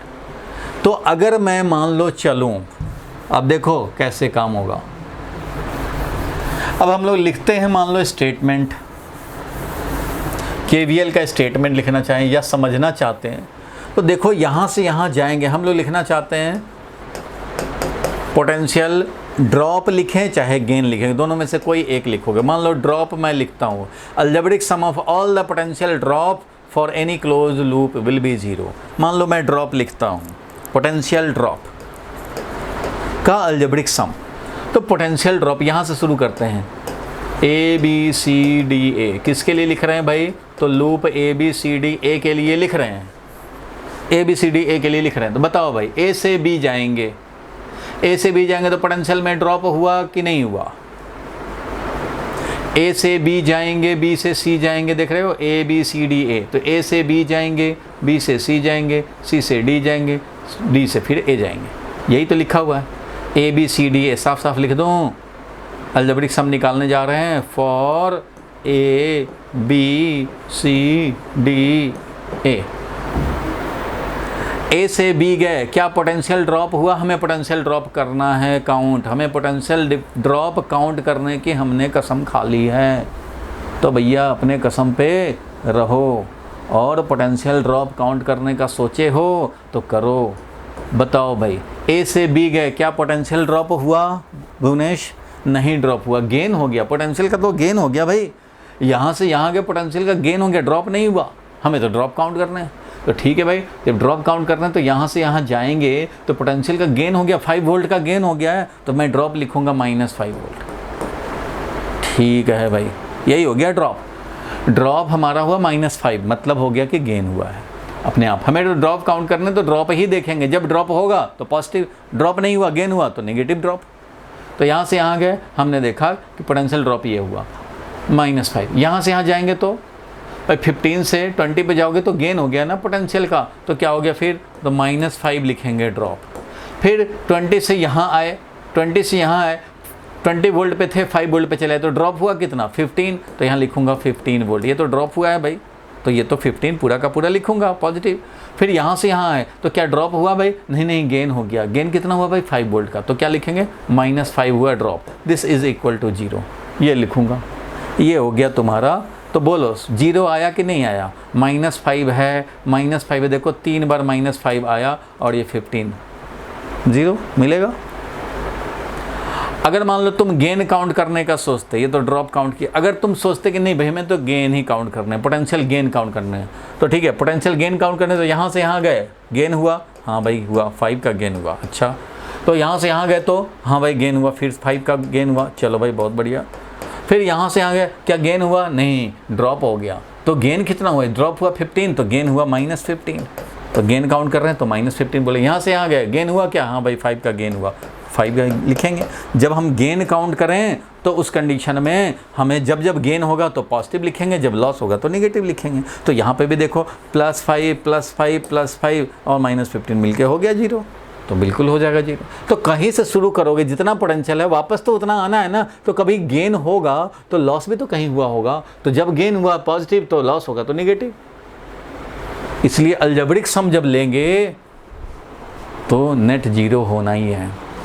अगर यहाँ पे वापस आए क्लोज पाथ में तो इधर गए तो हाइट गेन हुआ, इधर गए हाइट लॉस हुआ, यहाँ फिर वापस आ गए तो नेट हाइट क्या लॉस हुआ? कुछ भी नहीं हुआ। नेट हाइट क्या गेन हुआ? कुछ भी नहीं, क्योंकि कभी गेन हुआ तो कभी लॉस भी तो हुआ, इसलिए नेट कुछ नहीं होना है। कुछ समझ में आया भुवनेश? Yes sir. अब देखो इसको इलेक्ट्रिकल सर्किट में कैसे अप्लाई करेंगे, ये तो समझ गए। अब सर्किट में कैसे अप्लाई करेंगे वो समझने की बात है, समझ पाएँ कैसे इक्वेशन लिखने हैं। तो एक मैं सर्किट ले रहा हूँ, सेल लगाया, ये भी आया, सेल लगाया, रेसिस्टेंस भी लगाएंगे, सेल भी लगाएंगे, कभी इधर से लगाएंगे, कभी उधर से लगाएंगे, मर्जी है। कभी अपवर्ड लगा दिया, चलो कभी डाउनवर्ड भी लगा दिया सेल, और रेसिस्टेंस भी लगा दिया, ऐसे कर दिया, चलो कोई बात नहीं है।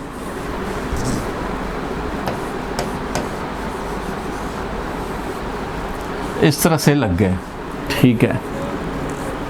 अब ध्यान देना, यहाँ पे ये है मान लो 2 ओम, ये है 3 ओम, ये है मान लो 4 ओम, ये है मान लो 5 ओम, ये हो गया मान लो 6 ओम, ये वाला हो गया 7 ओम। ध्यान देना, ये हो गया मान लो 2 वोल्ट, ये हो गया मान लो 3 वोल्ट, ये वाला मान लो 4 वोल्ट, 6 वोल्ट, मान लो 7 वोल्ट, ऐसे ले लिया। अच्छा, ये भी एक रेसिस्टेंस है तो 7 ओम तक ले लिया था, चलो ये 8 ओम कर देता हूँ।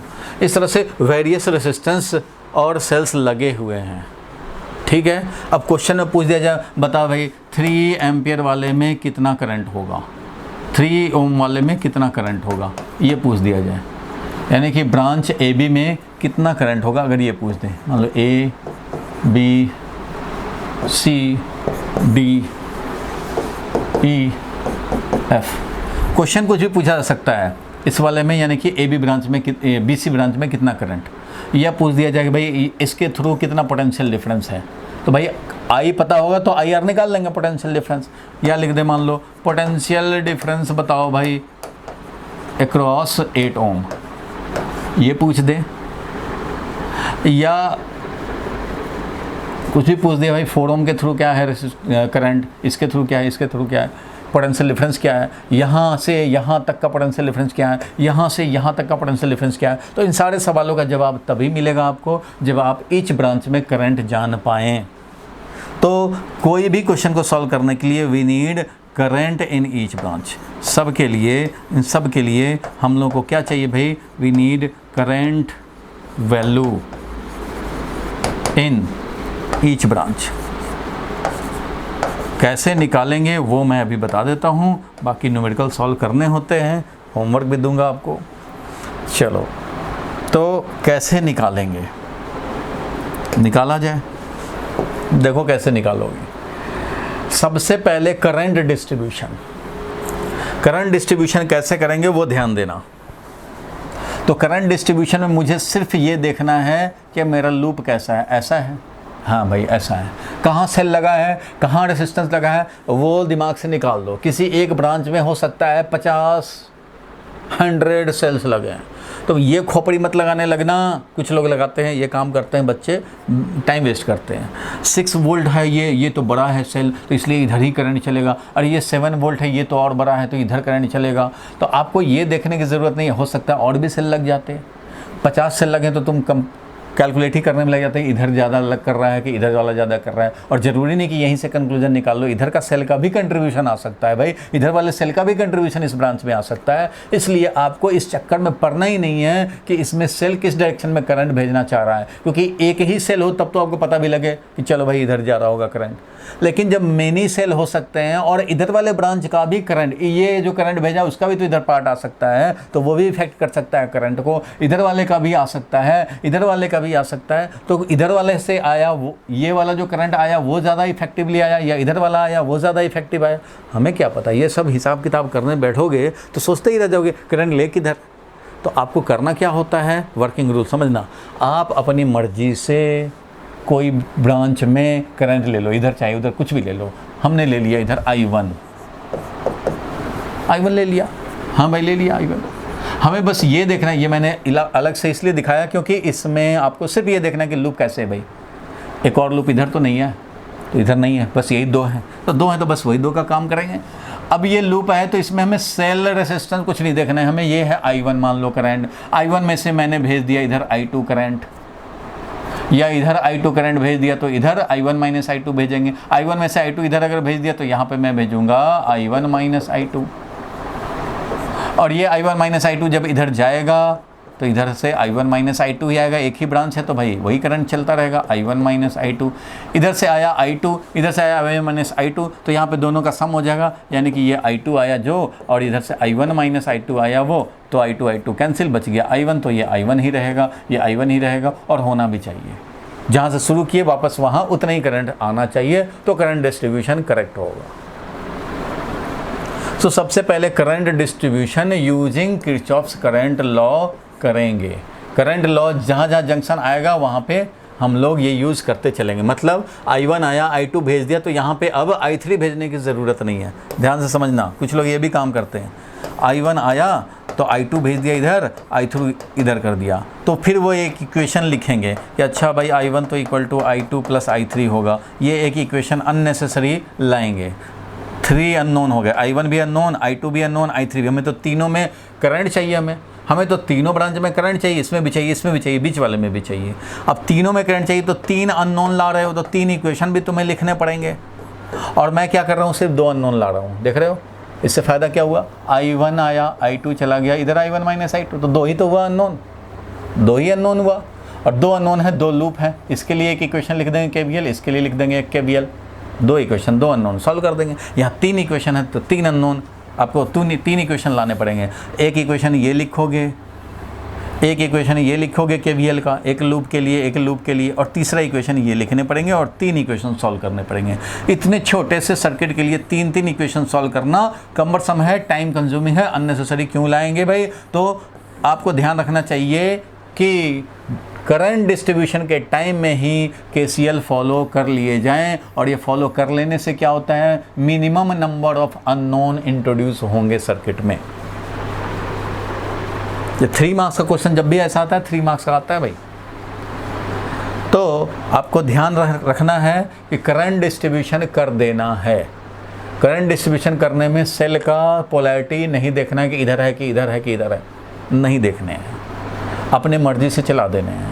अगर एक्चुअल में करंट इधर ही आ रहा होगा तो जब सर्किट सॉल्व होगा ना, तो ये मान लो वैल्यू सॉल्व करते करते आ गया 2 एम्पियर, तो समझोगे ये 2 एम्पियर है, करंट इसमें जा रहा है 2 एम्पियर। अगर मान लो सॉल्व करते हुए 3 इक्वेशन लाए या 2 इक्वेशन लाए, दोनों सॉल्व किए, I1 का वैल्यू आ गया -1 एम्पियर या -2 एम्पियर आ गया, तो समझ लेंगे भाई कि जो I1 लिया हुआ था इधर इस डायरेक्शन में वो -2 एम्पियर आया, इसका मतलब एक्चुअल करंट इस डायरेक्शन में 2 एम्पियर चलेगा। तो आप लेते समय जो मर्जी वैसे ले लो। अगर पॉजिटिव आया तो जो लिए हो उस ब्रांच में वही करंट का डायरेक्शन होगा, अगर नेगेटिव आ जाएगा तो उस ब्रांच में करंट का अपोजिट डायरेक्शन होगा। रिजल्ट पता लग चुका, ये -2 एम्पियर अगर है तो इसका मतलब 2 एम्पियर ऐसे चल रहा है। समझ गए? तो आपको मर्जी से ले लेने हैं। पॉजिटिव आया तो वही है एक्चुअल डायरेक्शन, और नेगेटिव आया तो उसके अपोजिट में है डायरेक्शन, में कोई प्रॉब्लम नहीं होना चाहिए। तो मैं डिस्ट्रीब्यूशन कर दे रहा हूँ। देखो भाई, I आया, I करंट इधर से हमने लाया, I में से मान लो हमने भेज दिया I0, तो ये क्या बच गया भाई, तो I माइनस I0 बच गया। ऐसा लिख सकते, कोई ज़रूरी नहीं कि इसमें से यही भेजेंगे तो ये रखेंगे, आप कोई एक लिख दो भाई। I आया, इसमें से I0 मैंने उधर भेज दिया, तो ये बच गया I माइनस I0, तो यहाँ पे चलेगा I माइनस I0। ध्यान से समझोगे, I माइनस I0 ये चलना है इसमें, और इधर से I0 चल रहा है भाई, I0 चल रहा है भाई, और I0 आया यहाँ तक, I0 ऐसे आया, I0 ऐसे आया, इधर I माइनस I0, इधर से I0 मिल करके क्या बच जाएगा, I, क्योंकि I माइनस I0 में जब I0 करोगे I0 कैंसिल, I बच जाएगा, ये I चलता रहेगा, ये I चलता रहेगा भाई, और इधर भी I आएगा। वैसे ही करंट डिस्ट्रीब्यूशन हम लोग कर लेंगे। चलिए मैं बता दे रहा हूँ जल्दी से, अब जाने का टाइम भी हो गया है तुम्हारे। अब मान लो हमने कुछ ले लिया था भाई, रेसिस्टेंस भी था, सेल भी था, कभी इधर का कभी उधर का, ऐसे ले लिया था। अब देखो कि लिखना कैसे होता, ABCD EF। देखो मैं अब कैसे लिखूँगा इक्वेशन, 2 ओम है, 3 ओम है, 4 ओम है, 5 ओम है, 6 ओम है, 7 ओम है, इस तरह से 2 volt, 3 volt, 4 volt, 5 volt, 6 volt, 7 volt, 8 volt, मान लो ऐसे था ना भाई। अब मैं लिखने जा रहा हूँ, करंट का डिस्ट्रीब्यूशन कर दिया था। ये वाला कितना था, I1, ये वाला कितना था, I0, ये वाला I1 नहीं था, I0 ओनली I था, I था, I में से I0 भेज दिया था इधर,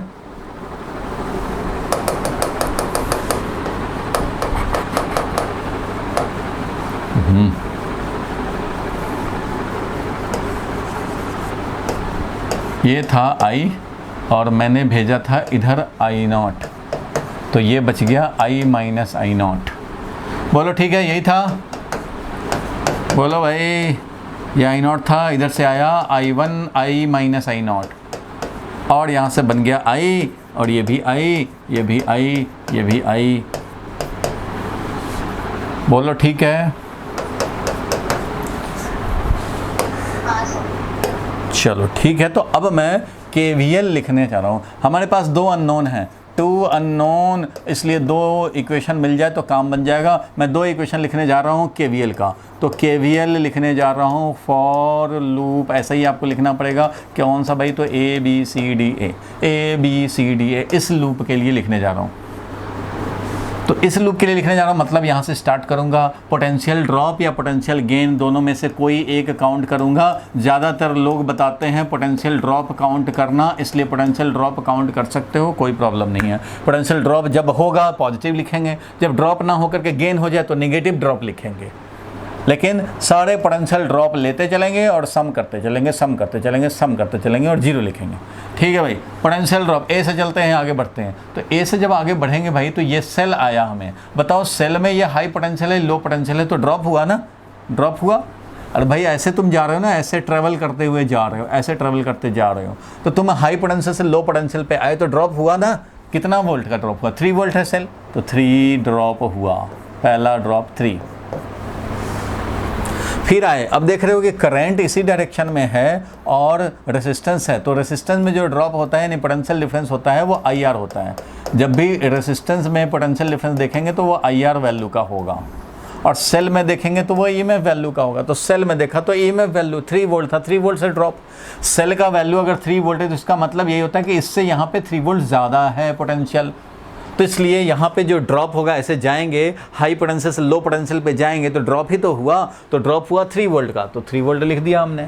ठीक है भाई, अब यहाँ से यहाँ आ रहे हैं, देखो करंट इधर ही जा रहा है, तो करंट तो high potential to low potential जाता है, ध्यान देना, करंट हाई टू लो होता है, इसलिए इन दोनों में अगर बात करें रेसिस्टेंस में तो ये हाई है, ये लो है, हाई है और ये लो है, पोटेंशियल ड्रॉप होगा IR। तो यहाँ पे इसका मतलब ड्रॉप एक्चुअली हो रहा है, और ड्रॉप हो रहा है तो कितना लिखें, तो फिर हम लोग IR लिखेंगे, दैट इज I है इसका वैल्यू और रेसिस्टेंस है 3, तो I इंटू 3 लिखूँगा, IR, तो I इंटू 3 लिखूँगा। ड्रॉप होगा ना भाई, जब भी रेसिस्टेंस होता है और करंट ऐसे चल रहा हो तो इसका मतलब इधर हाई पोटेंशियल है और इधर क्या है, लो पोटेंशियल है। तो तुम तो इधर ही जा रहे थे भाई, तो तुम्हें हाई पहले मिला फिर लो मिला, तो पोटेंशियल ड्रॉप हुआ ना भाई, तो पोटेंशियल ड्रॉप कितना हुआ, तो पोटेंशियल डिफरेंस हुआ IR। I का वैल्यू तो I है, लिए हुए अननोन I, और R का वैल्यू था 3 ओम, तो I इंटू 3 ओम लिखेंगे। बोलो ठीक है, I इंटू 3 लिख दिया। चलो भाई, ये भी ड्रॉप हुआ था, पॉजिटिव लिख दिया। अब यहाँ आए, कोई ड्रॉप नहीं, कोई ड्रॉप नहीं, कोई मिला ही नहीं एलिमेंट, ना सेल ना रेसिस्टेंस, यहाँ तक आए। अब यहाँ के बाद आए, आगे बढ़े तो देखिए फिर ड्रॉप हो गया भाई, फिर ड्रॉप कितना हो गया, तो ड्रॉप हो गया 4 वोल्ट का, तो लिखूँगा 4 वोल्ट।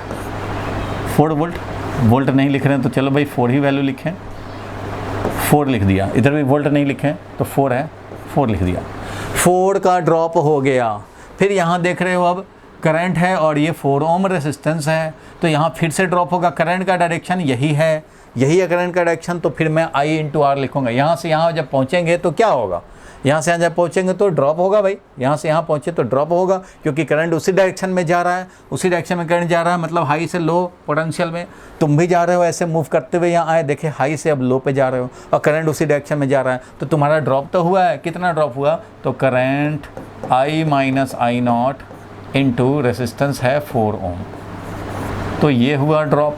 ठीक है भाई, यहाँ तक पहुँच गए। अब यहाँ आए तो यहाँ भी देख रहे हो करंट उधर ही जा रहा है, मतलब ये हाई पोटेंशियल है, ये वाला लो पोटेंशियल है, ये हाई है, ये लो पोटेंशियल। ड्रॉप कितना हुआ, तो करंट है I और रेसिस्टेंस है 5, तो IR, मतलब पॉजिटिव में ही ड्रॉप हो ही रहा है, तो I इंटू 5 लिखेंगे, ड्रॉप हो ही रहा है भाई, ड्रॉप हुआ। अब जब यहाँ आ जाएंगे तो क्या होगा, तो यहाँ आ रहे हैं तो देख रहे हैं कि गेन हो रहा है, क्योंकि ये लो है पोटेंशियल, ये हाई। तुम जा तो रहे हो ऐसे, जब जा रहे हो ऐसे तो तुम्हें लो पहले मिला फिर हाई मिला, कितना भाई 5 वोल्ट का डिफरेंस है। तो यहाँ पे ड्रॉप क्या लिखेंगे, तो ड्रॉप लिखेंगे -5। सेल है ना, तो EMF जो वैल्यू है तो -5, क्योंकि यहाँ से यहाँ आने पे ड्रॉप नहीं गेन हो गया है, तो इसलिए -5 लिखेंगे। ड्रॉप हमें लिखना था, ड्रॉप ही लिखेंगे, तो -5 लिखेंगे। यहाँ से यहाँ है तो भाई करंट इधर ही मिल रहा है, तो ये तो ड्रॉप हो ही रहा है, तो ड्रॉप हो रहा है तो क्या लिखेंगे भाई, ड्रॉप हो रहा है तो I इंटू 2 लिखेंगे, पॉजिटिव में I इंटू 2। यहाँ तक आ गए। अब यहाँ पे आए तो देख रहे हैं ऐसे सेल है भाई, मतलब लो से अपने हाई पे जा रहे हैं। जब लो से हाई पे जाओगे तो इसका मतलब गेन हो जाएगा पोटेंशियल का, तो क्या लिखेंगे, तो -2 लिखेंगे, क्योंकि हमें ड्रॉप लिखना था। आगे ए पे तो total will be 0, total will be 0 means finally जो हमारे पास आ गया इक्वेशन नंबर 1 वो आ गया 3 + 3I + 4 + 4I - 4I0 और plus 5I - 5 + 2I - 2 = 0। 3i, 4i, 7i और 5i, 7 और 5 12i, और ये 2i, 14i और i नॉट वाला है ओनली 1, तो -4i0, 14i माइनस 4i0, और ये 3 4 7 7 और -5 2 2 और -2, 4 और 3 7 और 5 और 2 7, कल के कैंसिल, तो मतलब हो गया 0। ये हो गया इक्वेशन नंबर 1। KVL से आया, 0 लिखना है पोटेंशियल ड्रॉप को। एक इक्वेशन मिल गया इस लूप के कॉरस्पॉन्डिंग। अब आप में से कुछ लोगों को कहीं कहीं कन्फ्यूज़न हुआ होगा, मैं बताता हूँ क्या कन्फ्यूज़न। तो भाई मैंने ABCDA लिखना चाहा, जहाँ जहाँ ड्रॉप हुआ वहाँ पॉजिटिव लिखा, जहाँ गेन हुआ वहाँ नेगेटिव ड्रॉप लिख दिया, ऐसे। ठीक है, आप चाहते तो ऐसे भी चल सकते थे, A से D, D से C, C से B, B से, उससे कोई फ़र्क नहीं पड़ेगा, बस सबके साइन बदल जाएंगे। यानी कि आपको आ जाता -14i का है +4i0 0, बात एक ही है। अरे भाई बात एक ही है ना, y -2 = 0 लिखें या -y + 2 = 0 लिखें, बात तो एक ही है ना, एक ही है। तो अगर इधर से लिखोगे तो सबके साइन बदल जाएंगे। मान लो अगर मैं इधर से लिखता हूँ, चलो हम लोग लिखें, मान लो KVL फॉर कौन सा लूप भाई, तो ADCBA। अगर इसके लिए लिखूंगा तो क्या लिखूंगा, यहाँ से चलते हैं हम लोग। मान लो पोटेंशियल ड्रॉप ही लिखना चाहते हैं, सारे लोग ध्यान देना भाई, very very important, potential drop लिखना है। तो पोटेंशियल ड्रॉप लिखना चाहते हैं तो यह देखो, ऐसे जब जाएंगे तो 2 वोल्ट हो जाएगा ड्रॉप हो ही गया, तो 2 वोल्ट लिखेंगे ड्रॉप। फिर यहाँ से आए तो देखिए करंट अपोजिट में आया, मतलब हम लोग तो इधर जा रहे हैं, हम लोग तो ऐसे जा रहे हैं भाई, हम लोग तो अब ऐसे जाएंगे, ऐसे जा रहे हैं, तो जा रहे हैं ऐसे, तो यहाँ तो ड्रॉप हुआ तो मैंने पॉजिटिव लिखा, लेकिन यहाँ पे अब तो गेन होगा क्योंकि करंट का डायरेक्शन ऐसे है, तो इधर लो पोटेंशियल इधर हाई, हम लोग तो लो से हाई की तरफ जा रहे हैं, तो गेन हो रहा है। तो क्या लिखूँगा, तो माइनस लिखूँगा, -2 × I ऐसा लिखेंगे। फिर यहाँ आए तो यहाँ ड्रॉप हुआ तो लिखेंगे +5, ड्रॉप हुआ तो लिखेंगे +5। फिर यहाँ देखेंगे तो यहाँ पे भाई ऐसे जा रहे हैं, रेसिस्टेंस आया IR वाला, IR इधर लिखते हैं, तो IR वाला आया इधर पे, तो यहाँ पे IR वाला है, तो ये हाई पोटेंशियल लो है, हम लोग जा तो रहे हैं इससे, तो लो माइनस हाई करेंगे तो ड्रॉप होगा माइनस में, तो यहाँ लिखेंगे -5i, -5i लिखेंगे। ठीक है भाई, अब यहाँ आ गए तो फिर देखा कि हम लोग जा तो रहे हैं ऐसे, लेकिन करंट है ऐसे, मीन्स इधर हाई है और इधर लो है। अब इधर जा रहे हो तो लो से हाई की तरफ जा रहे हो, तो तुम्हें गेन हो रहा है, हमें तो ड्रॉप लिखना था, तो माइनस लिखेंगे, करंट है I - I0 और इनटू ये लिखेंगे 4। ठीक है भाई, ये माइनस हो गया। अब यहाँ आए तो गेन हो गया मतलब फिर माइनस लिखेंगे, क्योंकि हमें तो ड्रॉप काउंट करना है, तो -4 लिखेंगे। फिर यहाँ आ गए, यहाँ पे तो कुछ भी नहीं है, ना रेसिस्टेंस है ना सेल है। यहाँ आए तो यहाँ पे आए तो देखे तो ये लो है, इधर हाई है IR के लिए, तो चल तो रहे हो ऐसे आ रहे हो भाई, इधर चलते हुए ऐसे आए हो, तो लो से हाई की तरफ जा रहे हो, मतलब गेन हो रहा है, तो माइनस में लिखेंगे, तो माइनस करंट I × 3 लिखेंगे। ठीक है भाई, यहाँ तक आ गए। अब यहाँ के बाद जब यहाँ आएंगे तो गेन हो रहा है भाई, इधर से जब इधर आओगे तो यहाँ देख रहे हो कि ये सेल के लिए इधर हाई है, इधर लो है, अब सेल के लिए गेन हो रहा है, तो मतलब -3 वोल्ट लिखेंगे, तो -3 लिखेंगे = 0। अब जरा देखो ये इक्वेशन और जो था ये इक्वेशन, इसमें क्लॉकवाइज चल रहे थे, इसमें एंटी क्लॉकवाइज चले हैं, दोनों सेम है कि नहीं, बिल्कुल दोनों सेम है। जहाँ प्लस था वहाँ माइनस है, जहाँ माइनस था वहाँ प्लस है। 3 था पॉजिटिव में, यहाँ -3 है। 3i पॉजिटिव में है, इधर -3i। 4 है पॉजिटिव में, यहाँ -4 है। यहाँ पे I - I0 × 4 पॉजिटिव में है, I - I0 × 4 नेगेटिव में है। यहाँ देखो 5i पॉजिटिव में है, यहाँ 5i नेगेटिव में है, -5 है, इधर +5 है, इधर 2i पॉजिटिव है, इधर -2i, इधर हमारा -2 है, इधर +2। तो भाई y -2 -x या +x = 0 हो या सबके साइन बदल जाएं तो इक्वेशन थोड़ी चेंज हो जाता है, इक्वेशन वही का वही रहता है, ये दोनों सेम है। तो इसलिए आप क्लॉकवाइज चल रहे हो लूप में या एंटी क्लॉकवाइज, उससे कोई फ़र्क नहीं पड़ता, इक्वेशन वही मिलेंगे। बोलो ये क्लियर हुआ? बोलो भैया तो क्लियर है? हाँ सर। तो बस ऐसे ही आपको इस लूप के लिए लिख देने हैं।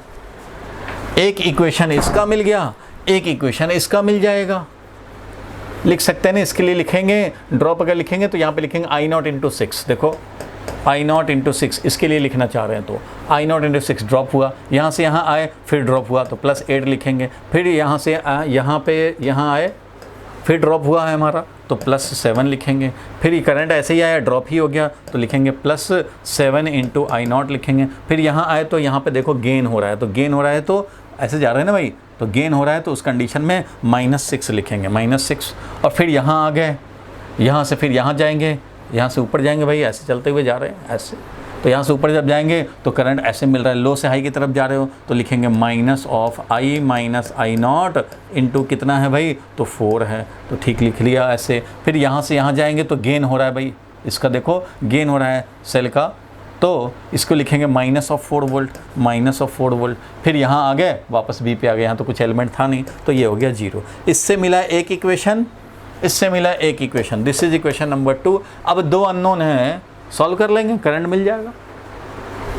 इन दोनों को जब सॉल्व करेंगे तो हमें मिल जाएगा आई का वैल्यू कुछ आएगा और आई नॉट का वैल्यू कुछ आएगा। बोलो भाई आएगा? इतना तो सॉल्व कर लोगे ना भाई। तुम्हें 2 KVL का इक्वेशन लिखने थे और इन दोनों इक्वेशन को सॉल्व करोगे तो आई भी मिलेगा, आई नॉट भी मिलेगा। मान लेते हैं कि आई मिला 6 एम्पियर और आई नॉट मिल गया -2 एम्पियर, तो समझेंगे क्या, ये ज़रा समझो। अगर आई मिल गया 6 एम्पियर मतलब इसमें करेक्ट डायरेक्शन है, यही है 6 एम्पियर का करंट ऐसे चलेगा, 6 एम्पियर का करंट ऐसे चलेगा। और ये आई नॉट -2 है, इसका मतलब आई नॉट ये -2 है तो इसका मतलब करंट इधर से चलेगा 2 एम्पियर, तो इधर से आया 6 एम्पियर, इधर से आया 2 एम्पियर, तो ये बनेगा 8 एम्पियर। बस इसमें 8 एम्पियर, इस ब्रांच में पूछा तो 8 एम्पियर, इधर से आया तो ये 6 एम्पियर और ये वाला आया 2 एम्पियर इधर से, क्योंकि आई नॉट नेगेटिव आया तो आई नॉट जिधर लिया था उसके अपोजिट। इस तरह से हर ब्रांच में करंट निकाल लेते हैं।